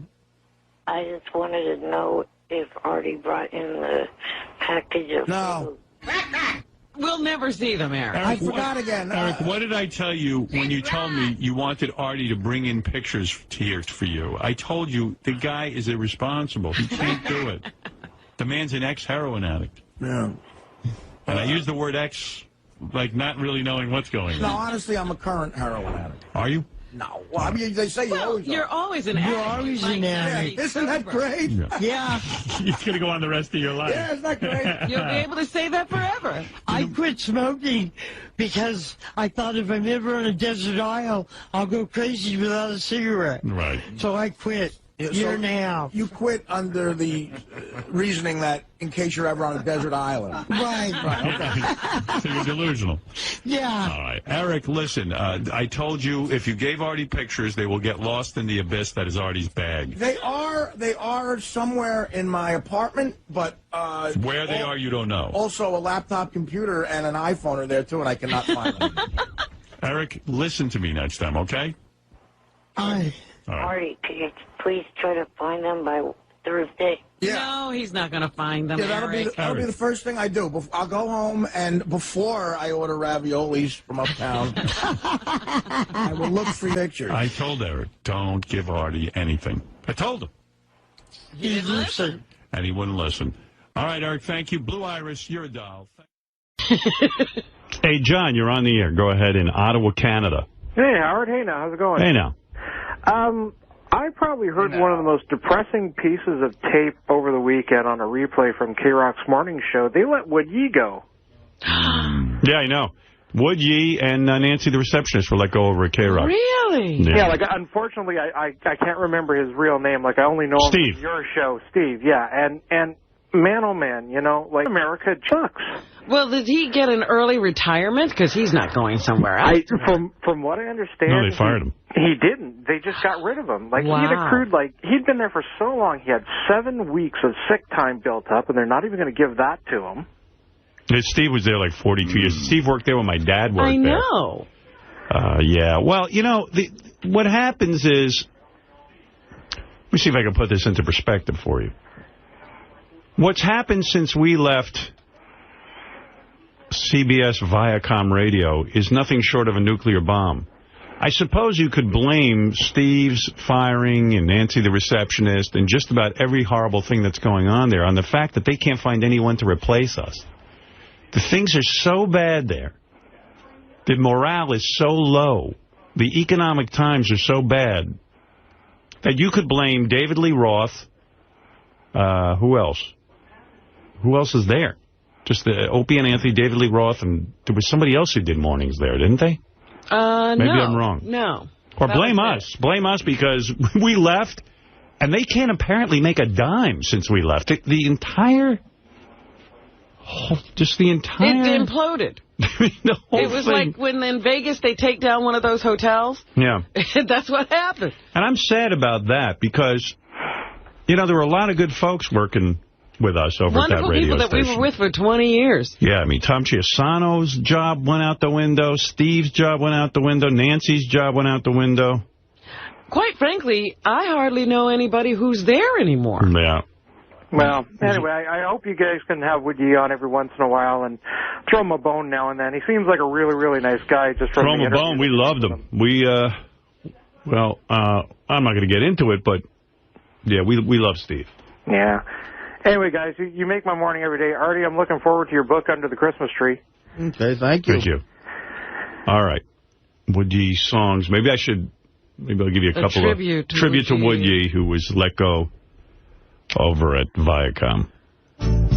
Sushi smell, put it on my face.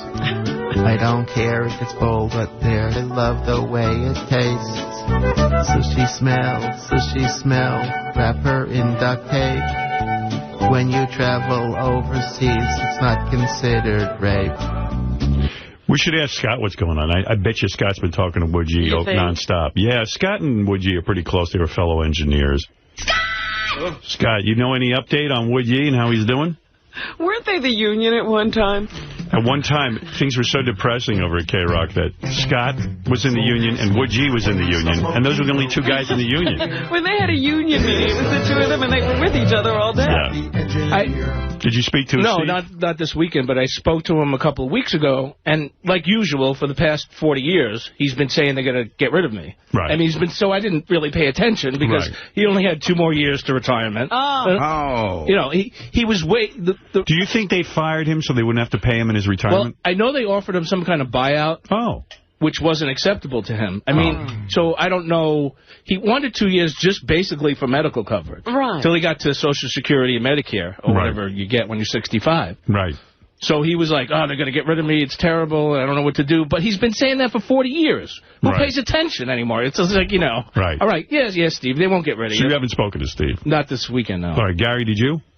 Yeah, I spoke to him for about 15 minutes. How did you come to speak? Somebody gave him my cell phone number. And he called you. And he called me. I was funny because I was at Jackson's football game, so I was like, I didn't want to blow him off, but it was hard to listen to. But basically, he said to me he had good news and bad news, and the good news was that he's working on a book, and he wanted to know if I would write a chapter for him on his history in radio. So I said, sure. He's working on a book, but he wants you to write it? Writing a chapter. Well, it's That's kind of cool. I'm thinking of writing a book where other people write the chapters. You know, I hadn't thought about that, right? He said, it's all about him and radio and the people he's about met. 20 people. Right. Robin, I'm writing a book. Could you write 3 chapters? Some people write books, and some people just, like, there's people who do that with jokes. They'll ask you for 10 jokes, and they say, I'm writing a joke book. Or whatever, yeah. And then he said, and then I got bad news. And I said, what's the bad news? I got fired. I really felt bad. No. And I said, Steve, I'm so sorry. And I said, what happened? I thought you were in the union. And he said, it was a really funny line. He goes, apparently one isn't a union. It was something like that. And I said, but I thought they couldn't get rid of you. But he said that one person in a union wasn't enough. Right. For the company could just sort of roll over him, and they did. And then they fired they fired the receptionist. Nancy. Yeah. Why'd they fire her? I mean, she they can't don't need answer a the phone? receptionist? What is that? But you know what? I heard they were tired of her multi-million-dollar salary. And talk about pleasant. But there really is, I don't believe there's anybody left there that we would know, except for Denise is still there and Jody's still there. That would be it. Yeah. Janice was Tom Chiasano's secretary. Yeah. And Jody was head of promotions. Yeah. So that's a real... Jody's now head of promotions for like 17 stations. Yeah, promotion and marketing for everything. Things have gotten so bad in regular radio that now they give like... There used to be a head of promotions for each radio station. Now they just give one person 900 radio stations to promote. And which shows you that the thing is just in horrible shape. Yeah. But that's a real tragedy. So Steve's got a retirement money? I mean, that's really bad. And medical and... I mean, that's awful. Well, I think he's got 2 years of no medical. But he also wanted me to let you know, Howard, that he's now totally available for us. Oh, great. Yeah. Well, we'll take advantage of that. We would love to have Wood Yee. He asked if we had anything for him, job-wise. And, I don't know. But he said he'd like to come in and, do some, Voice stuff? Voice stuff, Oh, great. Well, that's really nice. Love that guy. Steve, sorry to hear about that. Yeah, just imagine he could wind up with a job that would make him unavailable, and we'd never be able to use him again. Meet someone, lock him up exclusively. Well, just, that, they won't let him come and do this stuff, and he won't have the time. Yeah, the morning zoo's working on him. Here's, let's remember Wood Yee, some of his finest work. Hello, this is Anthony. How can I help you? Oh, yeah, you're the one. Okay, what can I do for you? I'm a little pissed off. I came in last week to buy tires, and you were rude to me. I don't think so, because I would never do that. Dirty, lying prick. What? I know it was you, wise ass. It was me? I don't think so. Don't lie to me, asswipe. What's that? I said asswipe. Get the grease out of your ears. You know what? You're sitting there cursing, and I'm trying to be a nice guy, but... Listen, douchebag. You're talking to... I don't know who I'm talking to. No, you see, you don't know who you're talking to. Where did you graduate from university? I graduated from your mother. That's where I graduated from. You know I slap my wife every day for being a pain in the ass. Don't think I won't do it to you. I slap your wife every day, Rick. too, for being a pain in the ass. When you kiss her, that's cock you taste. You're pissing me off now. I'm scared. Come do something. Spell mechanic. F-U-C-K-Y-O-U. How's that? You greaseball mechanics are all the same. Stupid and lazy. Stupid? Yeah, I'm telling you. Come here. I'll show you how stupid and lazy I am. I'll take a tire iron and shove it up your ass. You want to do what you want to do? Come on down. You come down. You come see me. You see what happens. You think you're so tough? I ass rape guys twice your size. You ass rape guy, queer bastard. Come down here. Come down. Just give me a reason to wring your neck. I miss prison. I gave you easy. Come out. You're the tough guy. Come down here. You see what happens to you. Why do I always get the retards? You see who the retard is. Come down. I want tires, you prick. Oh. What you're gonna get from me is my. You want to play? I'll play with you. I'm gonna play hard too. That's good. You come with the hard play. You see what you get. You come with it. I'll rip your head off and shit down your neck. Come on then, tough guy. You come down my throat. You. And then we sent Steve down there, and he shits down his throat. And he shit down the guy's throat. Anyway, there's some great would ye to remember Steve. I have other would ye stuff, but I don't know if you want to hear that. I don't know how much would ye you're in the mood for. Well, you know, you started, and it's making me miss would ye. And we're back with the Jack and Rod Halloween special. And on the phone, we have a real haunted house expert. How you doing, sir? Thank you so much. You know, haunted houses are real popular these days. Tell us about that. You know, I think that's probably very true. And to me, though, Halloween retains the image of little kids at the front door for candy. Well, speaking of children, we have a special guest on the phone calling live from Leavenworth Prison. He gets out of jail tomorrow, and he's opening his own haunted house. Let's hear it for Woody Jackson. Hi, I'm Woody Jackson. Hi, Mr. Jackson. Can you ask Mr. Jackson some questions about the haunted house? Make it quick. I'm in maximum security. I only get one phone call. Well, that's using it to call me. Thank you. I'm really excited to get out of the joint just in time for Halloween. It's quite a time. This year I'm creating a haunted house called the Playground of Terror. Tell me about it. I have a real dark room where the kids have to feel around, and I stand naked in it. Oh, boy. That's a bit different. This year I want to dress up as a toilet, and I'm hoping some of the kids will pee on me. You know, the interesting thing to me is that life itself... Hello? Yes? Hello? I love dressing up as a Boy Scout leader. I get the boys to gather around me to rub my special stick for fire. The one thing that I think young people... Hello? Yes. Have you ever pulled candy corn out of your ass? Yes, indeed. It tastes like sweet and bitter chocolate. Oh, yes, yes. Ooh. Halloween is a wonderful time. From a child standpoint... Hello? Yes. I'd love to dip my cock in chocolate and have you chew on it. And that would be very nice, yeah. I know that... Hello? Yes, hello. My favorite game is bobbing for apple bags. I just throw a few boys in the tub and dive in. Aha. Well, that's another way to go about it, yeah. Oh, I agree. There are a whole variety of things, a way to celebrate for the young people. Hello? Yes. One year I dressed up as Michael Jackson. Thank God for the white glove. It kept out of my fingernails. Oh, yes, indeed. Michael would have been... Hold on a second. Get away from my ass, Rufus. Aha. If I have to take one more black cock in my ass, I'm going to snap. Oh, boy, don't do that. Well, I hope that things... Hello? Yes. Happy Halloween. Happy Halloween to you, sir. Thank you. So long and happy Halloweeny. And to you. All right, there you go. Little would ye. Shouldn't we be looking for the guy on the other end of that call? Sure. He went along with everything. Disturbing. Yeah, that would be nice. Yeah, on your corn. Yeah, it's cool. Yes, I have. Yeah, love a cock in my ass. That's one way to go about it. Yes, I have pulled candy corn out of my ass. Are the Giants going to be good? Here's Casey. Let's get Casey out of the way, then I'll do the Jesus swim thing.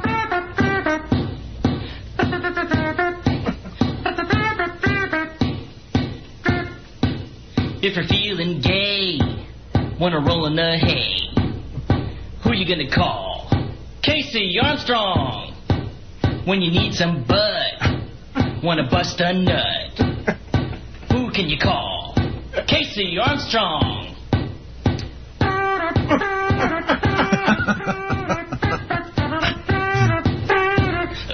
I ain't homophobic.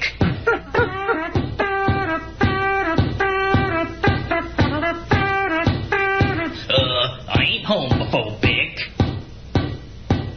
You know, my favorite one of those songs was the Casey Takes Gay Photographs. Yes. Casey went to a German photographer, and the guy asked him to be in his underwear and take some photos. Yeah, and I understand. With a German homo, he pulled his pants down, Casey posed for gay photograph. He's a homo. Sent in by an unknown Richard Christie at the time. That's true. But I have heard there are more gay photographs of Casey floating around. Oh. Is that right? Yeah. Is that true, Casey?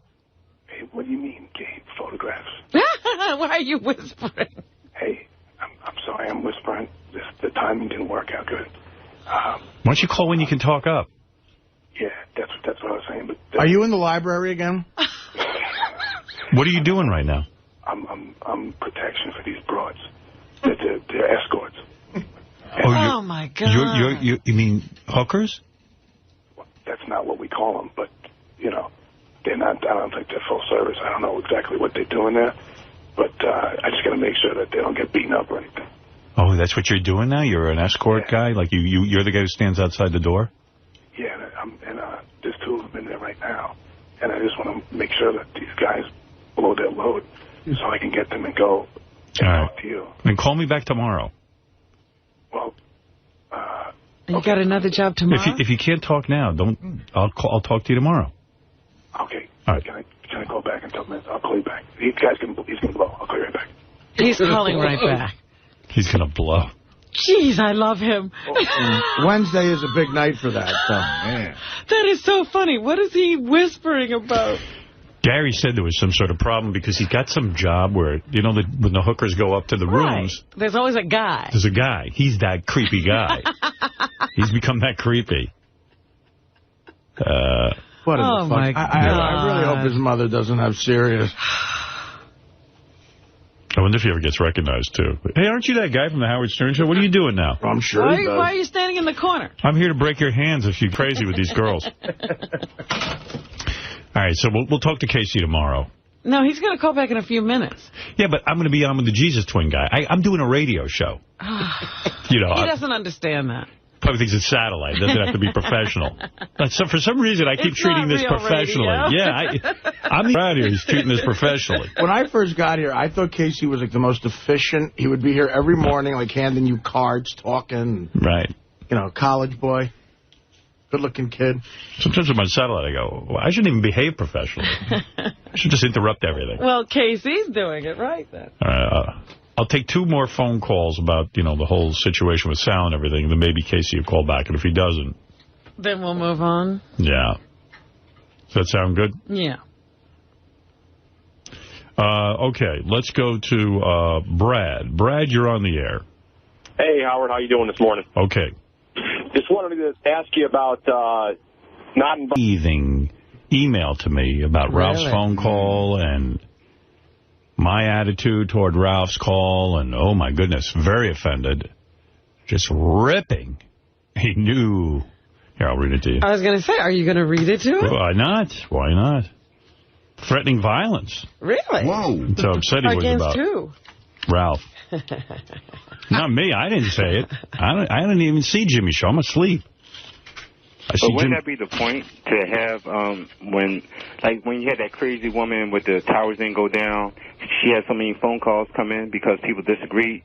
Wouldn't you think that'd be the same reaction to a Ralph show? All right, Cyrus. Definitely. Here is Jimmy Kimmel's email response to Ralph's accusations of thievery. The subject is really ? Okay. I just heard the show. Let me get this straight. You invented playing blackjack on television and hypnotizing people to do dumb things. Here's a clip of that being done on TV in the 50s. And mystery celebrity, here's a clip of What's My Line? Groucho was the mystery celebrity. This is also from the 50s. So now I'm getting attacked. Then now I'm a thief. Now I'm the rip-off artist. Our version of Mystery Celebrity is very different from yours. Our version is a game called Celebrity in a Box, played on the street with pedestrians and a celebrity inside a large box. When we play blackjack, it's a live remote to a casino. The whole studio audience, 200 people, is in on shares in the pot. We play 10 grand and let it ride 3 times. The audience won $100,000 and split it between them. As I recall, in Vegas, you had individual hard luck cases playing for themselves. The only similarity is that we both played blackjack. When I was in the 5th grade, a hypnotist came to our school and made the students do silly things. That was 1977. By your logic, you stole Winfred's money from a game show I did many years ago. It was called Win Ben Stein's Money. I have to defend myself there. I said Win Ben Stein's Money is a funny name. So I've never even seen Win Ben Stein's Money. Right. I could have called it Who's Smarter Than Fred thing, but all right. I just thought it was a funny takeoff on the name. Jimmy, but this is the key part. I don't steal material from anyone and don't appreciate the implication that I do. These are standard devices done by many people over many years, as far back as the 50s, on which we put our own very different twist. It is very disappointing to hear you assume that I am stealing based on recounts of my show. It's pretty clear that Ralph feels threatened by our friendship. He's with the wrong guy. I will not hesitate for 1 second to beat out of him the next time I see him. I won't even say a word. Start beating? I will break his nose before he says the word hello. That should be pretty funny. Do it here, please. Yeah. So Jimmy, ready to fight? Although I will take exception to his Vegas betting thing. He did not really create that. We did. I thought so, but I wasn't really that uptight about it when Ralph said it. But it was an interesting observation. But Ralph also accuses almost every major show of stealing from this show. Jimmy should feel honored because now he's a major show. And I told Jimmy if he's going to fight Ralph's in pretty good shape. Ralph fight. Yeah. See, that's... I've seen Ralph fight. Really? Yeah, Ralph can fight like a bear. He really? Can fight. Yeah. I would never have guessed he was a fighter. Where did you see him fight? At a bar or something? 2 times I saw him fight. He will fight. Yeah, a man. Once a woman, once a man, yes. No, but he can fight. The boy's strong. Right. And he's not afraid to take a punch. Yeah. No, I mean, I can see Ralph's in good shape. In fact, Ralph took a punch at Scores once right to the head. I don't even think he had an answer to that one. An answer? He didn't even know he got hit. I don't know. He's kind of thickened up. But in those other fights, was he sucker punching that guy, or was he going toe-to-toe with somebody who could actually fight? It's a difference. Well, we don't know. Jimmy can actually fight. Supposedly, I mean, I don't know how well he did it. There was a boxing match that he did. That Jimmy was in? Right. Wow. He did and that's how he met Corolla. Because Corolla was teaching him how to fight. And did Jimmy win the fight? No, he got his ass kicked. Right, that's what I'm saying. Yeah, so he can't fight. Having said that, I've never seen Ralph fight. I took karate. I'm pretty sure anyone here can kick my ass. I took for years. I've never seen Ralph fight, and when he was trying to show that guy, his punch skills, the guy got annoyed and punched Ralph out. My problem with karate is I was taking it, and I'm pretty sure, in the time it takes me to get in my stance, people are kicking your ass. People are beating my ass rather rapidly. Because I would be like, oh, do I put the left foot forward or the right? You got to get the right stance. You're still bowing. Yeah, I'm in the middle of a bow for respect. But, no, so Jimmy very clearly upset. I understand why. Jimmy doesn't seem like that kind of guy who would want to kick anybody's ass. Yeah, I do love Jimmy, but, Ralph, I don't know, Ralph loves me very much and does not like that Jimmy is my friend. I thought of that when Ralph was on the phone yesterday, that maybe it was a little bit of a jealousy thing. I wrote Jimmy a note. I said, Ralph's fiercely in love with me. And really, you're a rival. Yeah, and he knows that Jimmy's coming over to stay with me every summer. Jimmy and I get together, or we go on vacation together, and Ralph doesn't like it. He just doesn't. Jimmy, you're going to have to deal with that. There's going to be some animosity. Yeah, and Ralph's going to feel you rip me off. Has Ralph verbalized that to you ever, or you could just tell? No, I know. He's never going to say that. Like, he's even saying, I guess, he goes, well, this is Jimmy's place, huh? This is Jimmy's room. This is, and I go, wow. He doesn't like it. Yeah. I thought about his phone call yesterday because that was, like Ralph at his most toxic. At his most so vicious. baiting. Yeah, but, you know, again, all the things you brought up are kind of generic things, like blackjack. I mean, your signature bits are much more specific than that. My innovation was to go on the radio and do all of these fun kind of things. Right.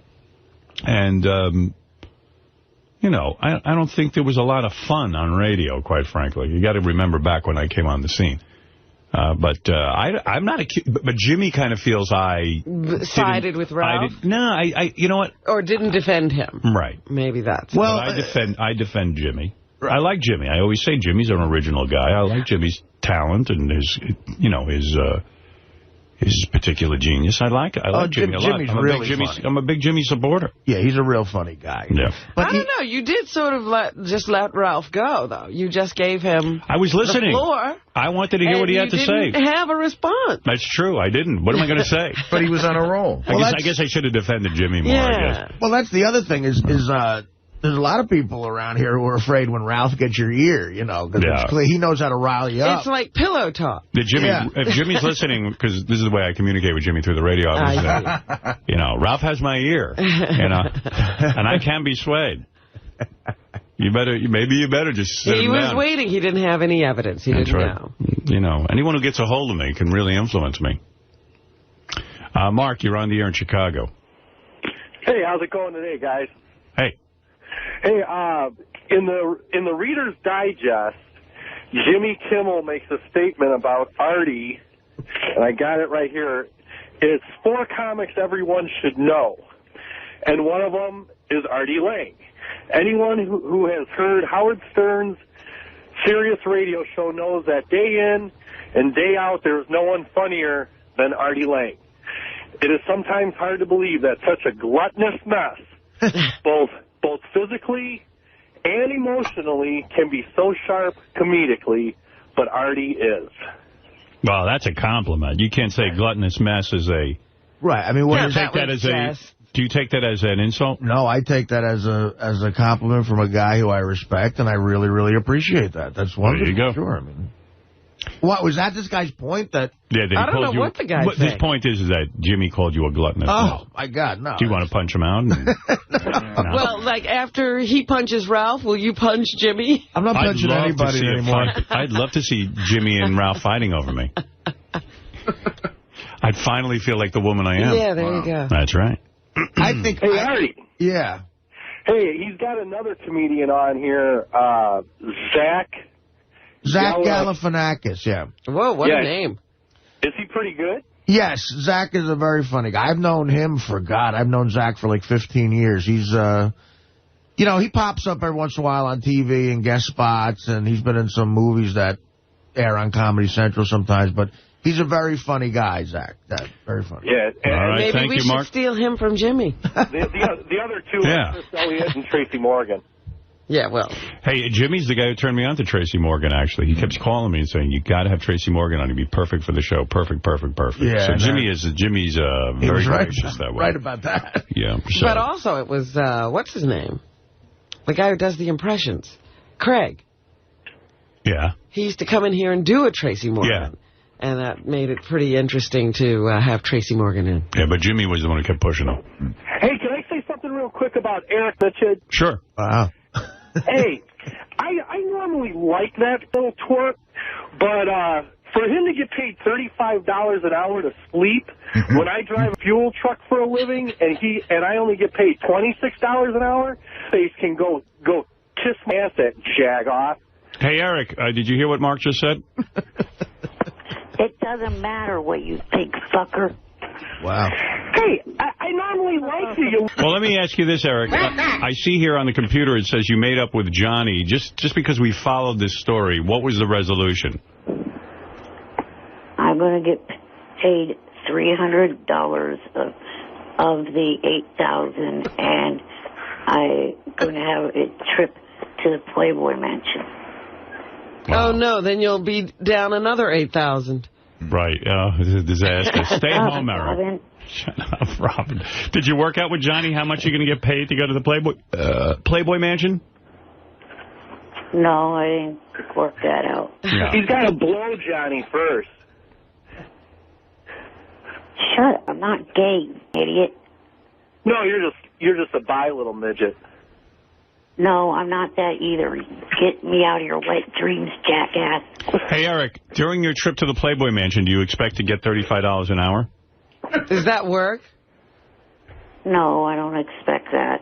What expenses do you expect to be paid by Johnny? Off the top of my head, I don't know. Mm-hmm.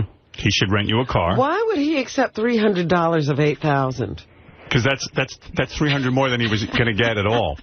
Do you know that? Well, because I know Johnny said he wasn't paying you. That's how I know it.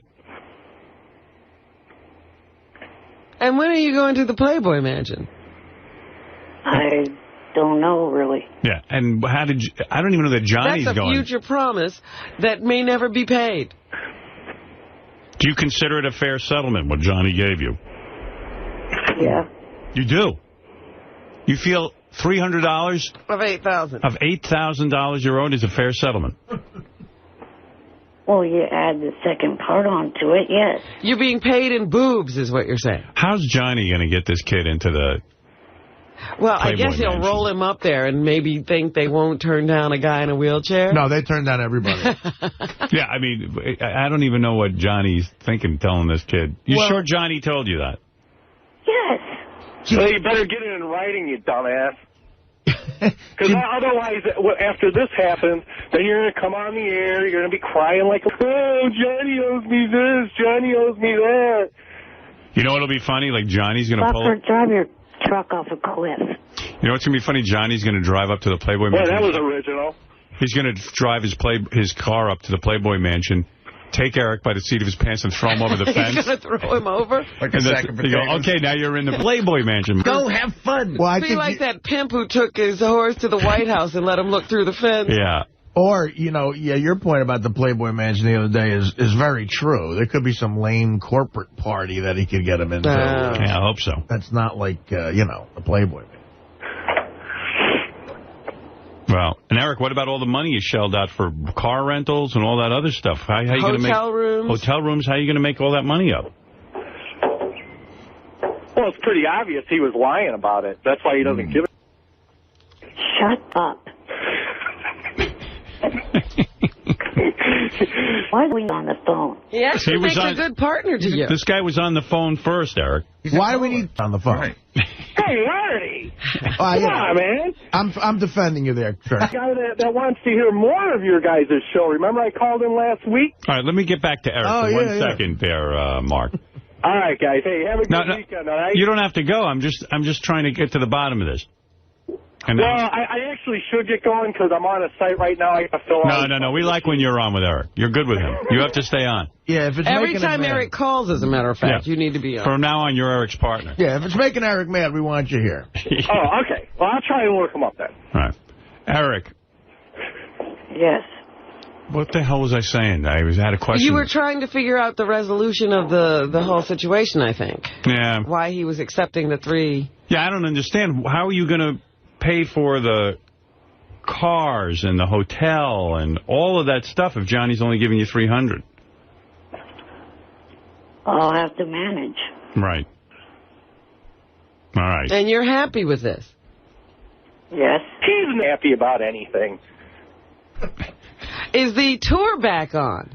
Hey, Mark, they're not even telling you to shut up in my room. On your website? I don't waste my time going to these stupid-ass sites. You think I have time to go to your site? Yes, you were there, I'd kick your ass out. Oh, boy, I'd be so hurt. God, I don't know what I'd do with myself. You think Mark has time? How many people are in your room, Eric? Just him. No, there's quite a few people, including 96 people viewing it from the outside. Oh, what the hell happened to my camera? Stickum crashed. Stickum crashed? Oh, what are we going to do? The world's going to end. What the hell happened to my camera? All right, well, Eric, I'm glad you made up with Johnny. Is the tour back on? Yeah, that's the final question. Is the tour back on?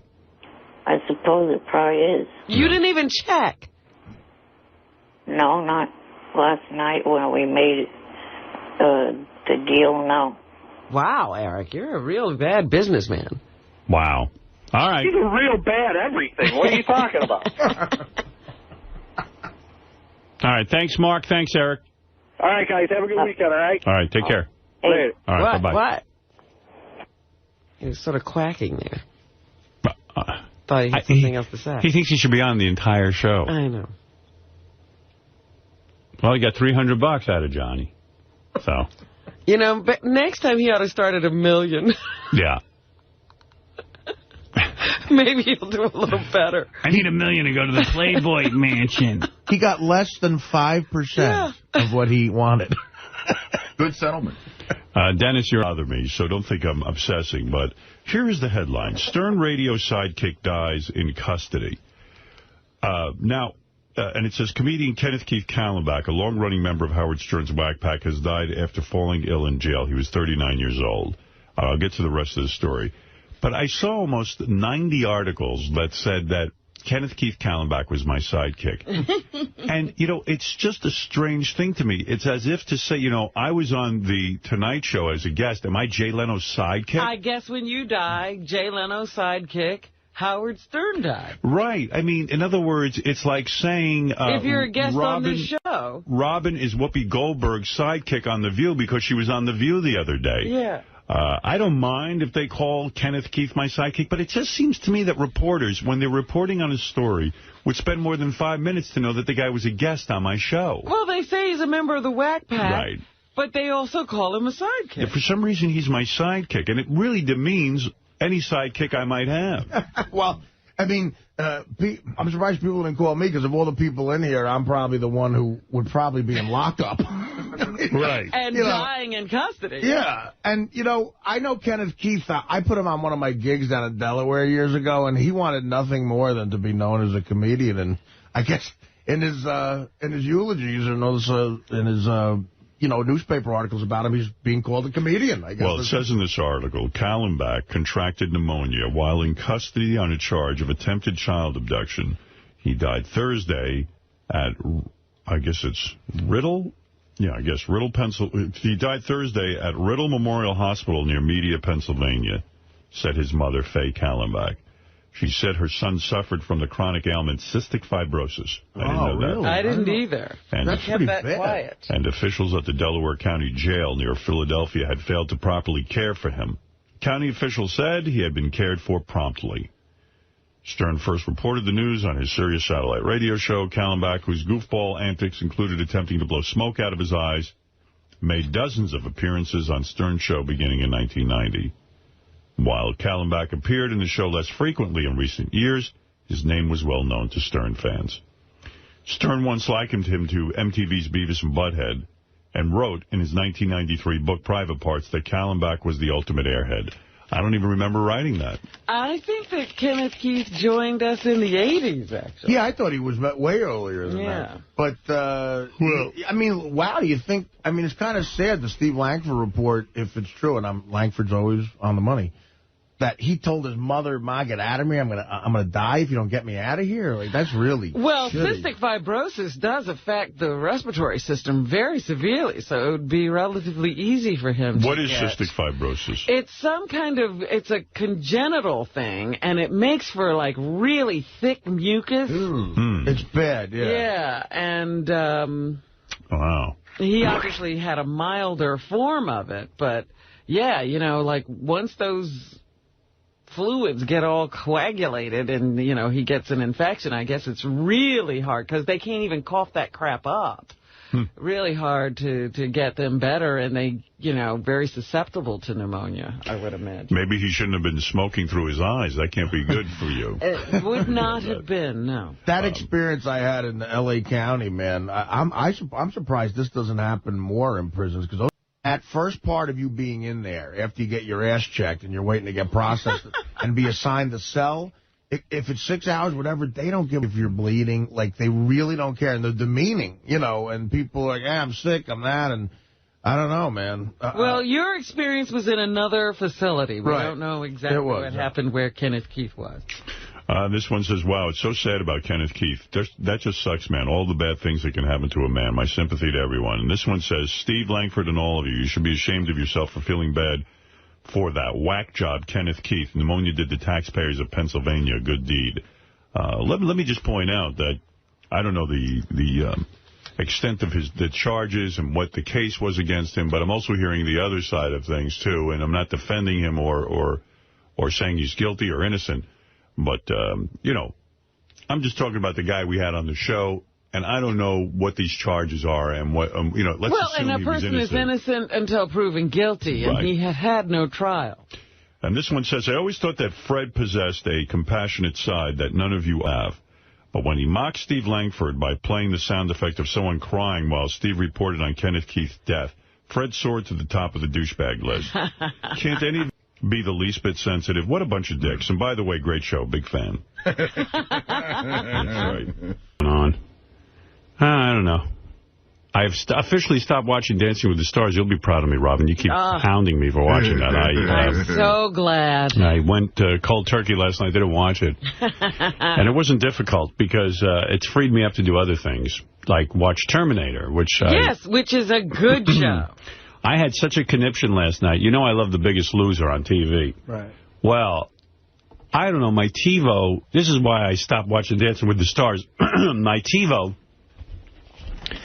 has to make a decision. I guess Dancing with the Stars and The Biggest Loser are on at the same time. I don't know what it is, or something weird is going on. Yeah, Biggest Loser was a pretty long show last night, I think, and Dancing with the Stars had its result show, which is an hour. I missed the first half hour of The Biggest Loser, and you would have thought World War III just broke out. I'm in bed with Beth, and I'm like, I can't believe this.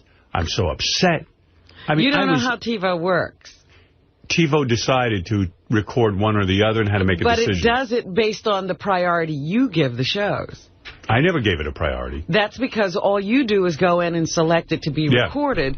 So TiVo then selects according to the ranking of the shows, wherever they came in on a list. And the list is based on when you started to record it. You can change that list. Oh, yeah? Listen, I got a life. I can't sit there with that TiVo all day and rank my shows to prioritize. The bigger issue is it sounds like you have older TiVos. They make them now with twin tuners. So you can record two different shows at once. Oh. And good Lord, he's got old TiVos? That's what's, if it's only recording one show. Old TiVos. Well, if you bought it a week ago, it's old already. No, but they make them with twin tuners, Howard, and it just you'll never have that problem. Everything I have is dual tuners. I figured he was recording other things as well. No. I don't have dual tuner. Oh, jeez. You know, you don't have Blu-ray, you don't have dual tuner. What are you doing over there? I have Blu-ray. Yeah, you have Blu-ray. You said I have Blu-ray in my apartment. That's what I'm talking about. You were at the apartment last night, right? I'm going to upgrade. You need some work done. I got to upgrade. Let me ask you something. A lot of people have zero money. Who's buying all this equipment? I think it's me. Yeah, I think you're the one person. I have it all. I'm looking today. I see Google just put out a new phone. They say they're not competing with iPod. They're competing with the personal computer, that they want to make a phone that also is a computer and that you can access the Internet immediately and get on Google and all this stuff. I thought it's what an iPhone iPhone is. How is that different from an iPhone? They say their thing is so superior. Get on quick, right? Yeah, they say it's so superior that, forget iPod. Right. You know, iPod is nothing to them. This is their going after the personal computer. But you know, to replace the personal computer with your phone. Wow. And I got news for you. I still have this Trio phone. I don't know. I don't get on the... You've had that for a couple of years. I barely get on the Internet with it. It takes 17 hours. Really? I don't know what everyone else has, but I don't even know who can keep up with all this and afford all of this technology. I was talking to someone the other day, and I said, you know, they said, well, with all this going on, who's going to be buying anything anyway? I said, nobody buys things with cash. It's all credit. And people are addicted to it, and the people who market things know it, and people are buying on credit and paying minimum payments. Absolutely. When my friends ask me for money, it's almost always their credit card debt. Oh, really? Yeah. Oh, yeah. When they say, could you... When I say, like, somebody really close to me, I'll say, hey, it's your birthday or something, it's Christmas. They'll go, hey, just pay off my credit card. That's what they tell me to do. My personal philosophy has always been, even from the day I made $96 a week, I never, ever had credit card debt in my life. Never. If I made $4, that's all I spent. You know what I'm saying? I don't understand the person that could sit there comfortably month after month and rack up this interest on these credit cards. You got to be out of your mind. Look around you. Everybody else is. They're irresponsible. And I'll tell you what else.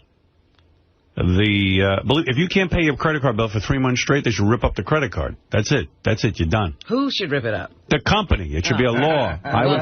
They want you to be strung out to them. That's right. It's usury. They want money lending. Of course, yeah, like a mini version of what the mortgages, that mortgage situation. They're like, we want $20 a month from 1 million people. I saw a woman on TV the other day who said the credit card companies, after you've declared bankruptcy, the credit card companies come after you again to give you a credit card. Why? Sure. Because you can't declare bankruptcy again, and they know you will pay minimum payments. Right. I'm reading about this crisis we're in financially, and, I don't understand how I read in the newspaper. I'm just not that bright. But they were saying, I tell you, I'm reading some article in the Post about how the biggest market for these mortgages were illegal immigrants and illegal aliens. They would actually, you can actually get a housing loan. Even say in the ads in Spanish, it would say, no need to show proof of citizenship, no need to show. So imagine, I don't know, the whole thing is insane. Yeah, can you imagine now you're going to you're going to put an illegal immigrant in that kind of a situation. Yeah. Like you're going to target that market. Hey, and they targeted big time with advertising and everything. Randy, you're on the air in Staten Island. Hey, Howard, how you doing? First time, long time. Hey, now.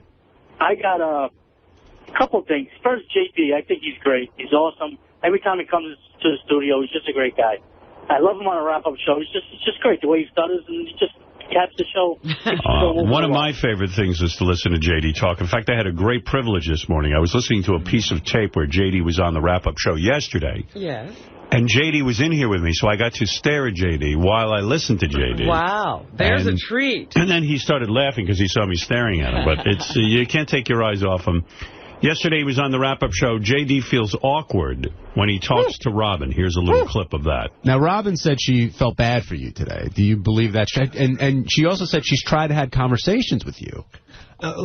I'm sure she felt bad. I'm sure she's tried conversations. But it's not like, we just haven't had as many conversations as, like me and you have had. Like, we're pretty, friendly and stuff. Absolutely. and you seem to get the real me or whatever. I don't know. And there's still a sort of, cautiousness or whatever, weirdness, awkwardness that I am towards, Robin. Wow. And people. And Fred, and some of the other people. Well, do you have to think about what you're saying, like when you talk Sometimes, to her? Yes. That's how Why? I don't know. Should I say it on the air or something? I don't know. Oh, so you're worried that the conversation may carry over to an on-air thing? That's one thing, yeah. Wolfie had such a great bit when he read back the transcript of J.D. Yes. I was saying it would be great to get a court stenographer in here, and every time J.D.'s in, just have her read back whatever he just said, because it would be great. I wonder if she could get all of that. I mean, how do you record? They get it. You got to be good. Arg. Arg. He talks like a comic book when there's a fight going on. Well, there you go. He's amazing. That's right. He's amazing, and that's what counts. Bobo, you're on the air in Lindenhurst. Hey, how you doing there, Howard? I didn't know you lived in Lindenhurst. Yeah, for years. Yeah. By the way, to the screener, the Lindenhurst is not L-Y-N-D-O-N. It's L-I. That's right. It's on Long Island. There you go. It's one of these towns near Valley Stream. Am I correct, Bobo? A little distance from Valley Stream, right next to, Merrick, Wantor, Seaford. Long Island is very flat, and there's just like 50 towns all in a row. They're all almost the same. Yeah. A little bit different ethnic makeup in each town, but nevertheless flat, same kind of house. It's where I grew up. Same. Oh, yeah. Lindenhurst. Like, I grew up in Long Island. I don't even know where Lindenhurst Take a picture. is. You don't know Lindenhurst from Seaford, Wanta. My ex-manager lived in Seaford, and he invited me out there for a Christmas party once. So when I got there, I said, I'm going to take a good look at this place. I'm going to take pictures because I'm never coming back. It took me 4.5 hours. I know. Yeah, when you think of Lindenhurst, you think of boats, because everything is around here with boats. All right, Bubba, what can I do for you? Okay, do you think that Jackie harbors any resentment towards you for not inviting him to your wedding? Jackie Martling? Yeah. Well, I don't know. I mean, Jackie harbors resentment for everyone, but he doesn't know it. He thinks he's a hippie and doesn't have resentment, but I know he always had a lot of resentment toward me. Yeah. And I will say that it would be ludicrous for Jackie to think I'd invite him to my wedding. I mean, you know, Jackie and I don't even see each other anymore. Right, but, you know, like in his world, he knows, you know, you guys have been friends for years. He's been on the show. We haven't been friends for years. Is he like the relative you stop seeing, but you still have to invite to things? Well, not at all to me, in my mind. I mean, I like Jackie very much, always did, always liked hanging around with him and stuff. But when he left the show, we kind of never hung out. We've had dinner since, once or twice, but it's hardly a relationship. And Beth doesn't know him at all, right? That's the real main thing in all of this, that Beth doesn't really know him. She met him once. Is that right? Only once? Yeah, she met him just as, you know, it was so weird. I always thought it was strange that Jackie left when he left, because we had just come back from Vegas on a private jet. And, you know, Jackie was being squired around, making big money. And then he came out to Dominic's house. Remember when I was staying at Dominic's house, Robin? And we were using Dominic's house, Beth and I, and we invited Jackie to come out. And he came out, and he swam, and he met Beth. And I really had the feeling that day that Jackie even resented me with this hot chick. Oh, geez. You know, I always felt resentment on me. Looking over everything. Yeah, like, you know, every comment was like, say hello to that beautiful girl of yours. You know, is this dripping with, you know, this is my impression. I'm sure Jackie would say, what? I didn't do anything. I just said hello. But I felt always uncomfortable with anything that I might have had, because Jackie was counting in his head, like almost like he was entitled to a quarter of Beth. Right, you know, like right. Maybe he should get a tit an or arm, an arm, anything. You know, like just.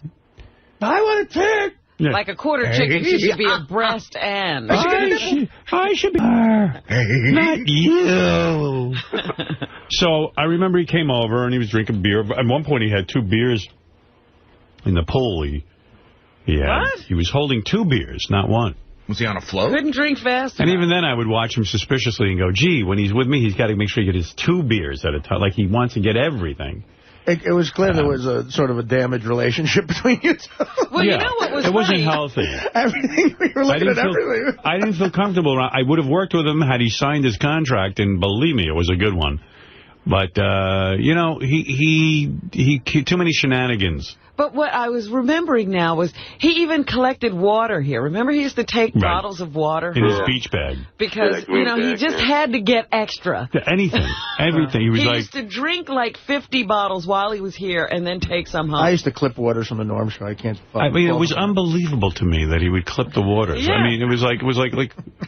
No, I got a long day, and I'm just going to put a few in my beach bag. And remember how much water he used to drink while he was here? He never drank water. But constant he used to water. Drink it like it was going out of style. Yeah. He saved all of his water drinking for here. And, you know, but whatever. And that was... So Beth met him that one time, and then he left the show, and we haven't been friendly since, really. And it's not that Jackie's not my friend. I mean, he's a nice guy. I like Jackie. He's a fun guy to hang out with socially, but... It'd be kind of silly to come to my wedding. I don't think he was expecting an invitation at all. I would imagine he wasn't. I think everybody else would be uncomfortable, too. Yeah, it would just be strange, and I know he'd be sitting there watching me. That should be mine. And then what table you put him at. Right, that would be a problem with that. Too. Yeah, that's the whole big thing. Everyone's going to have a problem, you know. I mean, and he'll instigate others to have a problem. Can you believe the table I'm at? But look at the table you're at. It was great looking at you through the pole. You know, wherever he showed up would be bad. Yeah, I don't need to be critiqued by Jackie. Can I do what the fans are going to do to save you the aggravation? Sure. You say this happened after you got back on the private jet in Vegas. Yes. So I know for a fact that year you were in Vegas at the beginning of February. You were at Dominic's in February. Did we go to Vegas in February? You did. You were out there because I was out there, this was during the summer that Jackie was at the house. So it had to be long after that. Yeah, that would have been after he quit. He quit March 5th, as you know. I don't know that, but that's interesting. You have it in your book. Right. March 5th. Yeah, but I mean, I don't associate it. I don't know. I just remember there was a time he met Beth and he was in the pool. Right. It was at Dominic's house, I believe. Well, Dominic has an indoor pool. No, but it was on the outdoor situation. That indoor pool, I don't think Dominic's ever... He has that to show people. Yeah, because it's never working. So he's like, he doesn't put any money into it. Why do you have a pool in your house and never make it work? Because he's not going to put the money into it. Oh, when I stayed at the Dominic's house that night before we went out to the Mohegan Sun, that's... Yeah. I drove out to Shelter Island with him. I was with him in his Bentley on the ferry to Shelter Island. It was like too much Dominic time. And that was when he was fat, too. So he took me for a big linguine and clam sauce. He didn't even see the plate. He was just eating, and the linguine would come up his stomach. And he showed me his indoor pool and the and then he go, oh, it's not working. It's not working right now. Thing covering it didn't work. Yeah, it's all green. And the water's green, Yeah, it was like, he goes, if you want us to take a swim, I'm like, I'll swim outside, maybe. No, it doesn't look inviting. It doesn't look healthy. Hey, Howard. He probably needs to put $100 grand into that thing. Yeah. And he ain't going to do it. I seen Jackie a couple months ago, right? And he's done, after he's finished his act on stage, he wheels his suitcase off. So I thought he was going to take a trip or something. He comes out, and he opens up. He's got all his joke stuff he's selling. Hey, everything's $20. Yeah. I always used to say, Jackie has all of this junk with his name on it. Coffee mugs, And I guess it costs him about $5 to make these things, and he sells them for $20. And I said, who are the maniacs that go to these shows and buy a jacket? I said, they must wake up the next morning and look at the 2 mugs and joke cards, and they must look at this junk, and they must go, what did I do? What did I buy? It's never even like he got a good logo or, planned it out and designed it. No, it's just advertising after advertising slapped all together. But Jackie used to bust my balls back. Go, you don't know people, man. They love this stuff. They eat it up. I only make it because they want it. And then he used to give it to us for Christmas gifts. Yeah, he once, when one of my kids was born, he enclosed a few mugs and joke books. And the Christmas and the nightlight. The nightlight for the boy, for the girl. A blue nightlight for a girl. I put about 3 milliseconds of thought into the gift. No thought, probably. Everything's $20, huh? Yeah. Like, don't blame me. My wife got the nightlight. She thought it was funny. Great. I go, well, it was a scream over at my house. I can't tell you how nice it was for you to send me that. Thanks for the thought. Speaking of kids, Andy Bloom just had twins. You're kidding? No, our old program director from WYSP in Philadelphia just had twin, I don't know if girls, but I just read the birth announcement. Wow. Congratulations. Then he sent pictures of twins being just born. I mean, not even cleaned up yet. Are you kidding me? Still the mucus all over them. What is that thing? People are doing that. I don't know, man. It was a little, you know what, let them ripen a little bit before you send that picture. Yeah, give them a day. Yeah. Let them settle in. No one's in a rush to see that. Because you never know when people are going to look at a picture. You might be opening it while you're eating or something. I mean, sometimes the umbilical cord is still there. I think one's foot is still in the vagina. They're just stepping out. Yeah. Barely got the foot out of the vagina. Andy's snapping away. I'm just testing Earth. See if I like it. Yeah, so congratulations to Andy Bloom and his wife. I wish if I had my computer and I knew how to, like I have my computer here, but, I don't know how to open it up from here. Oh. It never works from here. I'd show you the pictures. Hey, Howard. Yeah. How about getting Howard TV to put the infamous Dominic Barber's Mayday call into a cartoon? You think they could do that? It's funny you said that. I said that to Beth about 2 days ago. I said, I was walking around with her. That'd be funny. And I was walking around going, my day. Everybody does it. I said, I got to make that into a cartoon, but I don't know. We'll see. Okay, cool. Dominic in his underwear and his captain's hat. Yeah. That Kevin Lofton can do anything. That guy is good, man. Yeah, I think you need our narrative with it, though, if they make it into a cartoon. All the funny jokes. Right. Oh, right. Yeah. All right, thank you, Bobo. All right, thanks, Howard. That's Bobo from Lindenhurst, out there on Long Island. You think of boats when you think of Lindenhurst. I didn't know it was supposed to do that. I didn't think of it at all. I didn't even know there was water near Lindenhurst. Seaford's on the North Shore of Long Island. Yeah, from my manager living there, he lived right on a thing that looked like a canal, lagoon. Well, the North Shore of Long Island is much more beautiful than the South Shore. Oh, it is? Yes. I mean, the South Shore is flat, and North Shore, they got all the dough. You know what I mean? The do-re-mi and the Why did they go north, those people with the money? Well, it's I don't know. I don't even understand it. Rich people look at what's best and they take it. Right. Nothing good on the South Shore.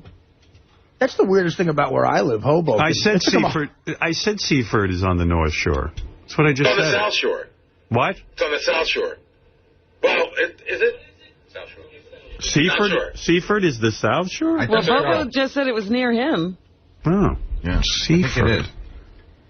Seaford is considered the South Shore. You got that right? Yeah, he's right. That's what Doug and John Hine are saying. Yeah, it's south of the Sunrise Highway. My manager didn't have a ton of money.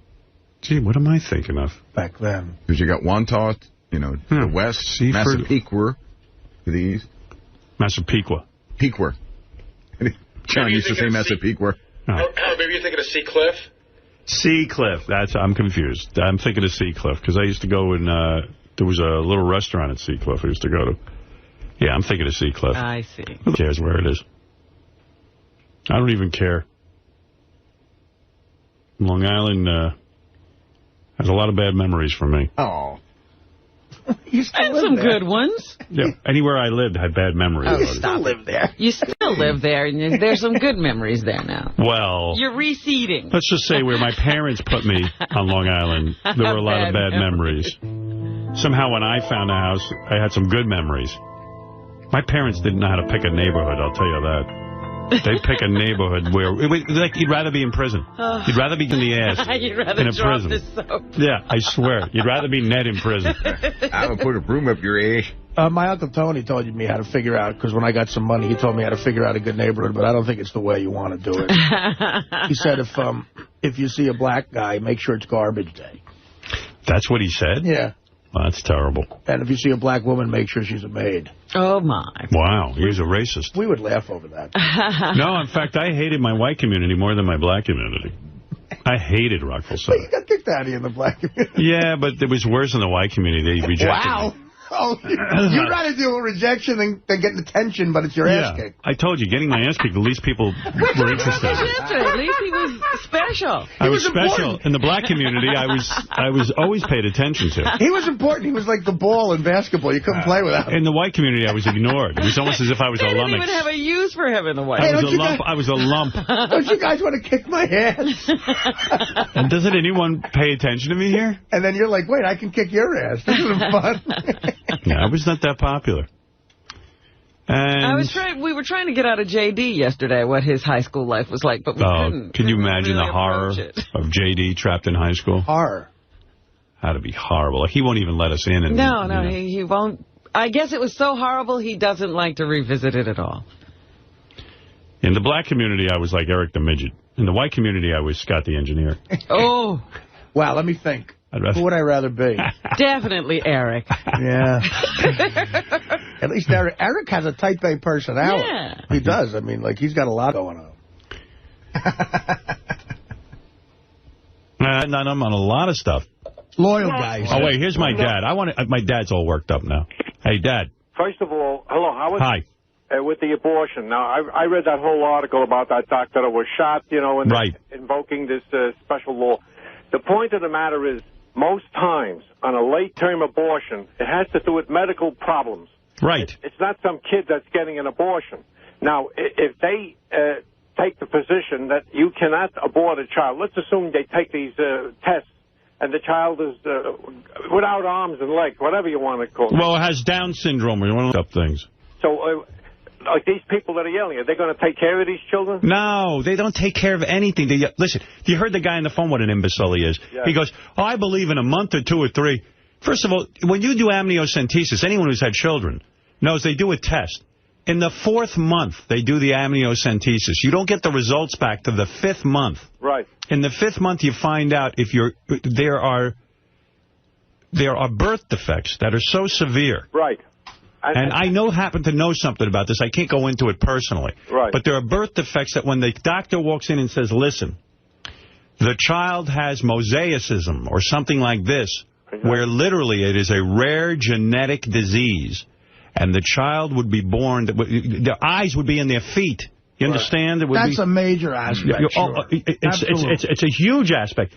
they can't perform the abortion in the 3rd month. They don't know that. Right. I mean, come on already. And we can't support these children.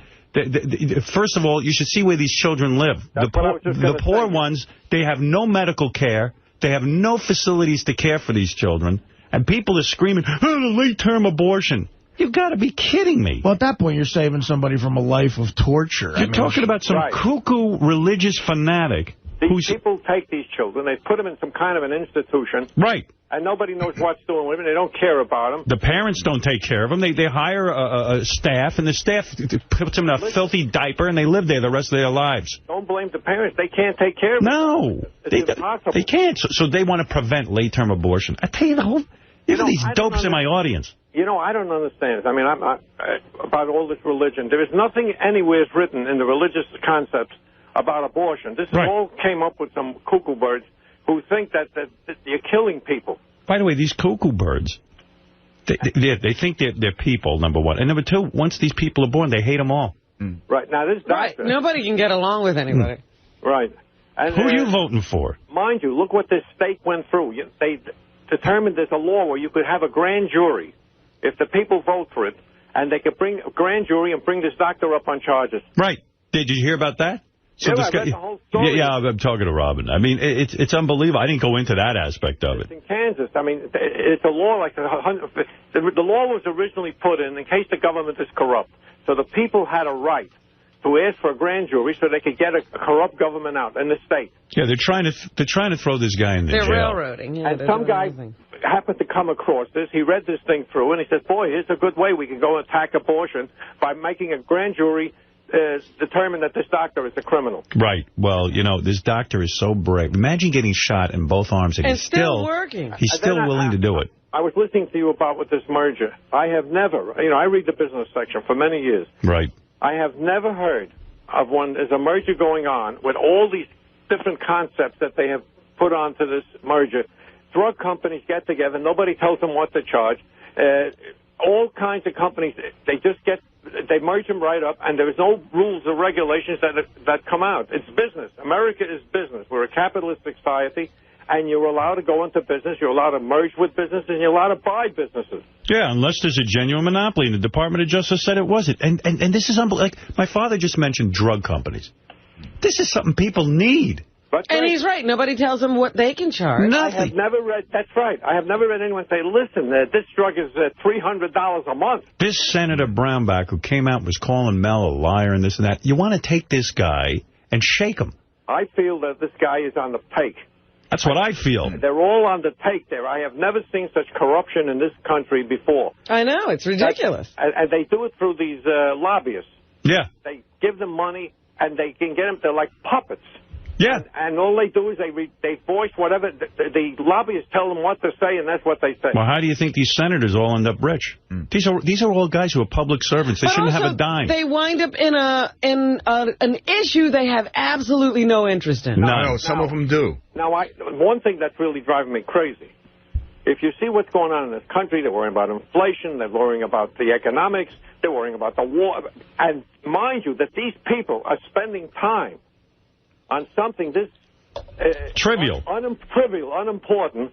It's mind-boggling. It is. It's sad, and they say that if it was a Democratic administration, they couldn't even get this merger through. Can you imagine? I am surprised that there's a Democrat. This guy came out, and already they're letting it go through. The Justice Department said it's okay. Everybody says it's okay. This guy happens to be on this committee, and he decided that he can't trust them. They're liars. Right. You can't trust the Justice Department. The Justice Department is lying. No. He said that that Mel is lying. Mel is lying. Yeah, Mel is lying. The merger people, they're lying. But they're giving.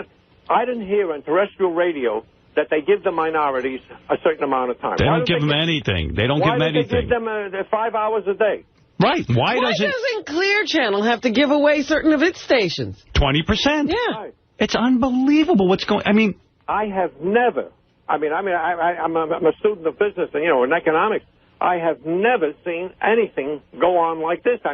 There's no shame involved. The head of the FCC. Oh, right, they can do it right in front of you. The head of the FCC should come out today and say, listen, I was wrong. We not only approved the merger, forget all you're trying to step in on this thing. He already approved it. Yeah, he said it's okay, but with 50, if you read this list of stipulations, your head would spin. Well, I saw that, and you know why they're bowing to it? I mean, they got them by the short hair. They got him by the balls. And that's why Mel is, believe me, I've never seen the guy so down. I mean, it's unheard of to tell companies that you got to reduce rates, you got to do this. You can't charge anybody. Listen. The marketplace will determine what satellite it can get. And it's very obvious. And, you know. Like I read that in Congress, they say... Hello? What happened to Dad? I don't know. Call my dad back.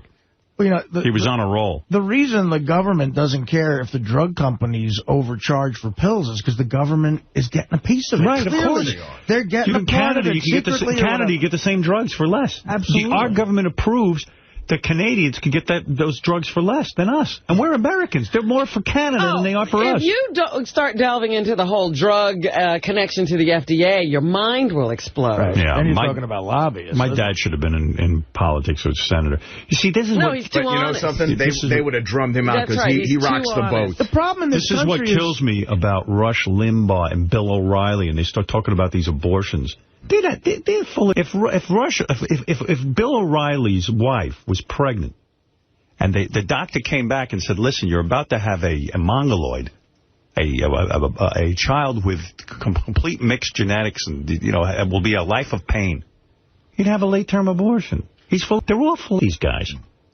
In a capitalist society, the problem is smart people don't go into government. They go into private business and make a bunch of money. Bill O'Reilly's the artist. Hi, Dad. You must have hung up. Dad, you must have hung up. Dad, you there? Dad. Dad. Pop. What's going on? I don't know. Hello? Did you hit a button over there? No, it's my dad. Dad? Hello? You're making a sardine. No, he's on. I'm just thinking maybe he can't hear you. You're making a sardine sandwich. I don't know. He keeps hanging up. Because I think he lost his connection. Hello? Hello, you. Pop. Dad. Now he's listening to the hello? Can you hear me? I was on the... he can't hear. One of the phone went on me. Are you here? I can't hear you. Yeah, let me see. So. There's something with my phone. I can't get through.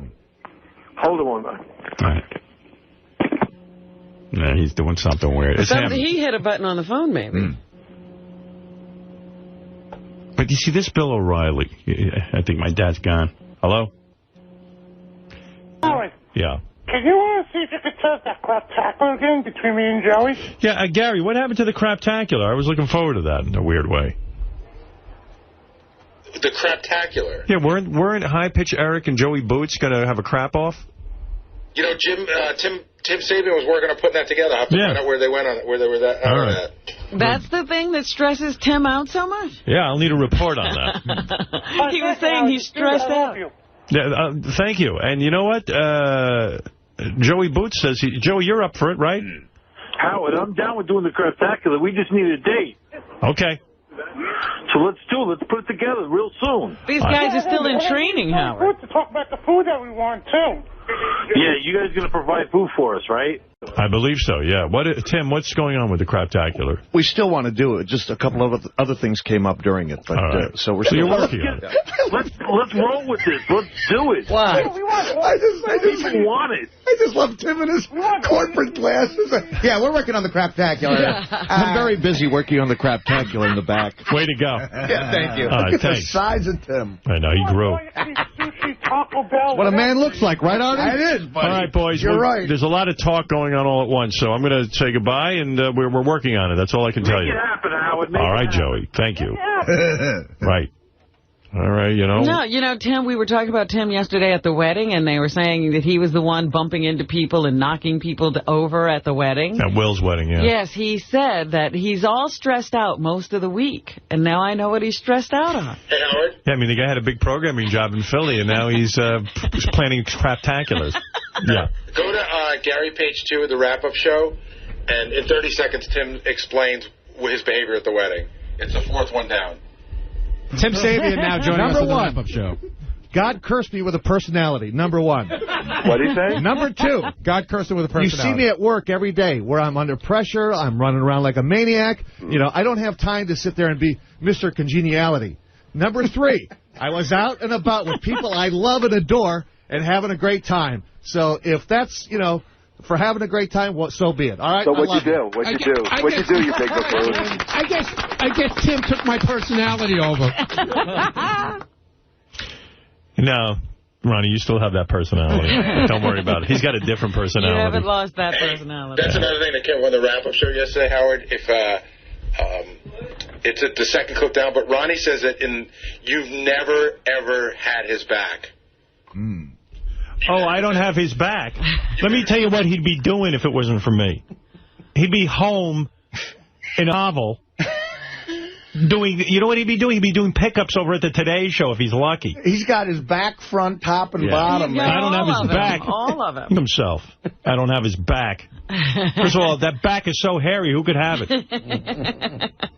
I didn't mean to say that it was him. All I'm saying is go back and listen to a lot of stuff that people do on the outside, and they say we do this on the show, our show, this show, Howard's show, and they bring it up in conversation like that if they're at a comedy gig or hosting. He's retarded. What has that got to do with him? I don't want him doing it. He is the world's worst spokesperson. He's not funny. He stands up there. He's busy touching everyone, and he's we. There's no we. I didn't hire him for. He became a strip club mogul. I don't have his back. He expects me to put up with it. He does. And then he comes with the we and they. They do it, so why can't I do it? I didn't ask him to do this. I don't need him doing it. He doesn't get it. I don't need him doing this. Like, that's the weakest argument. Well, I saw somebody else do it. You're like a child. You don't get it. What's wrong, man?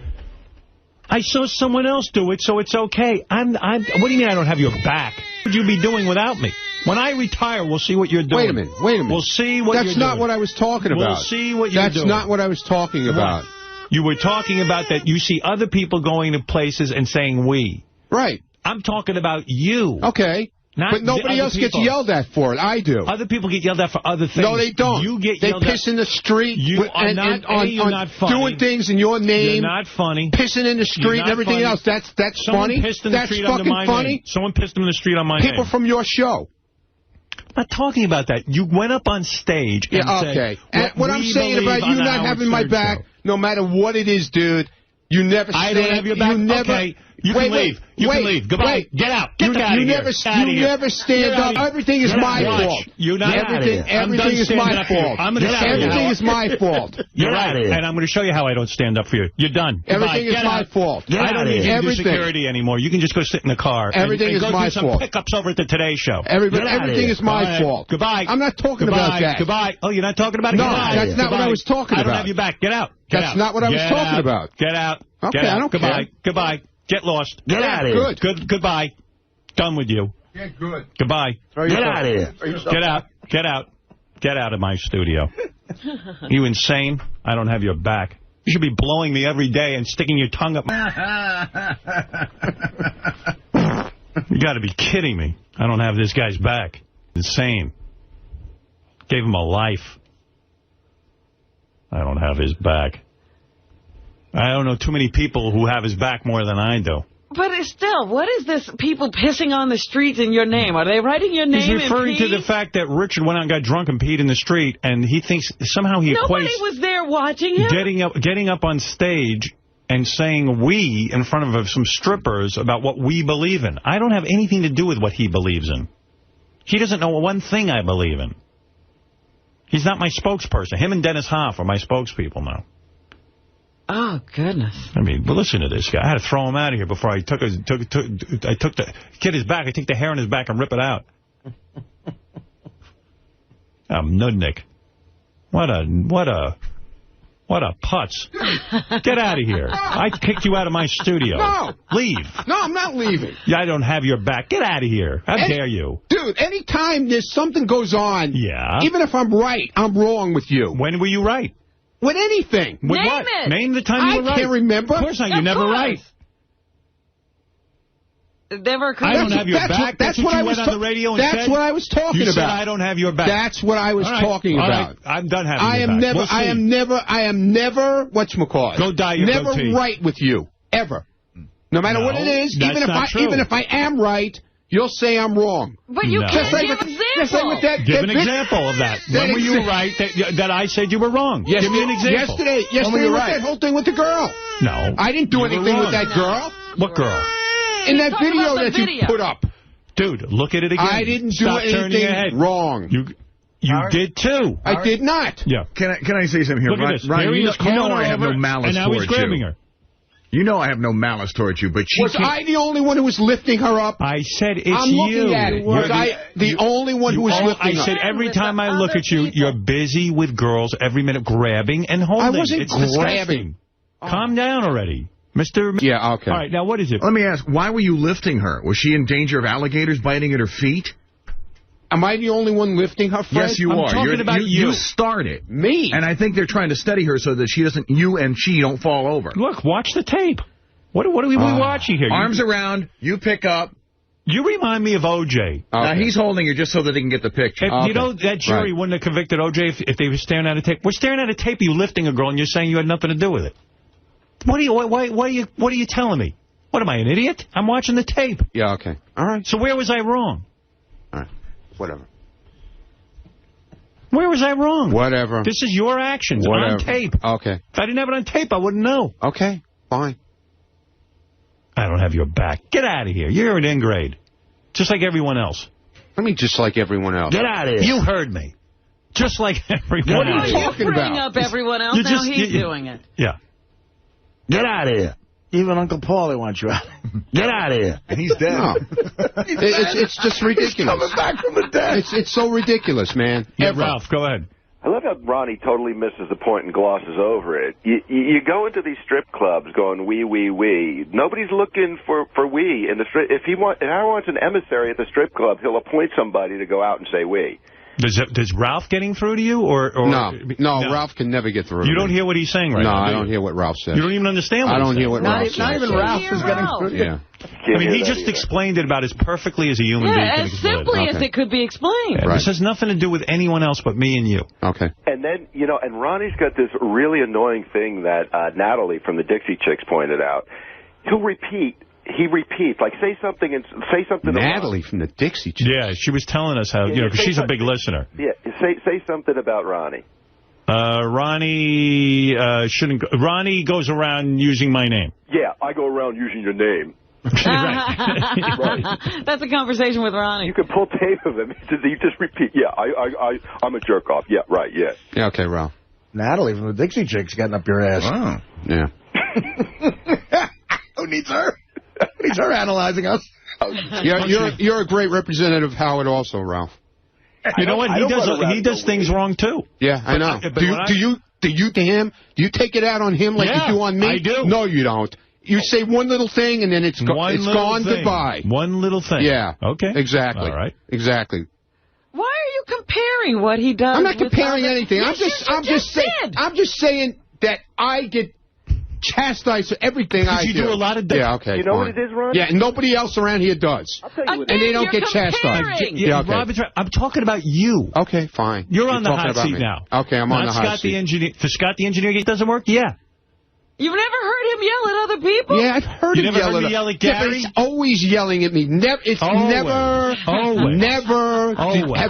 if I'm right, like I'm saying. Here we go. You can't prove you ever right. When were you right?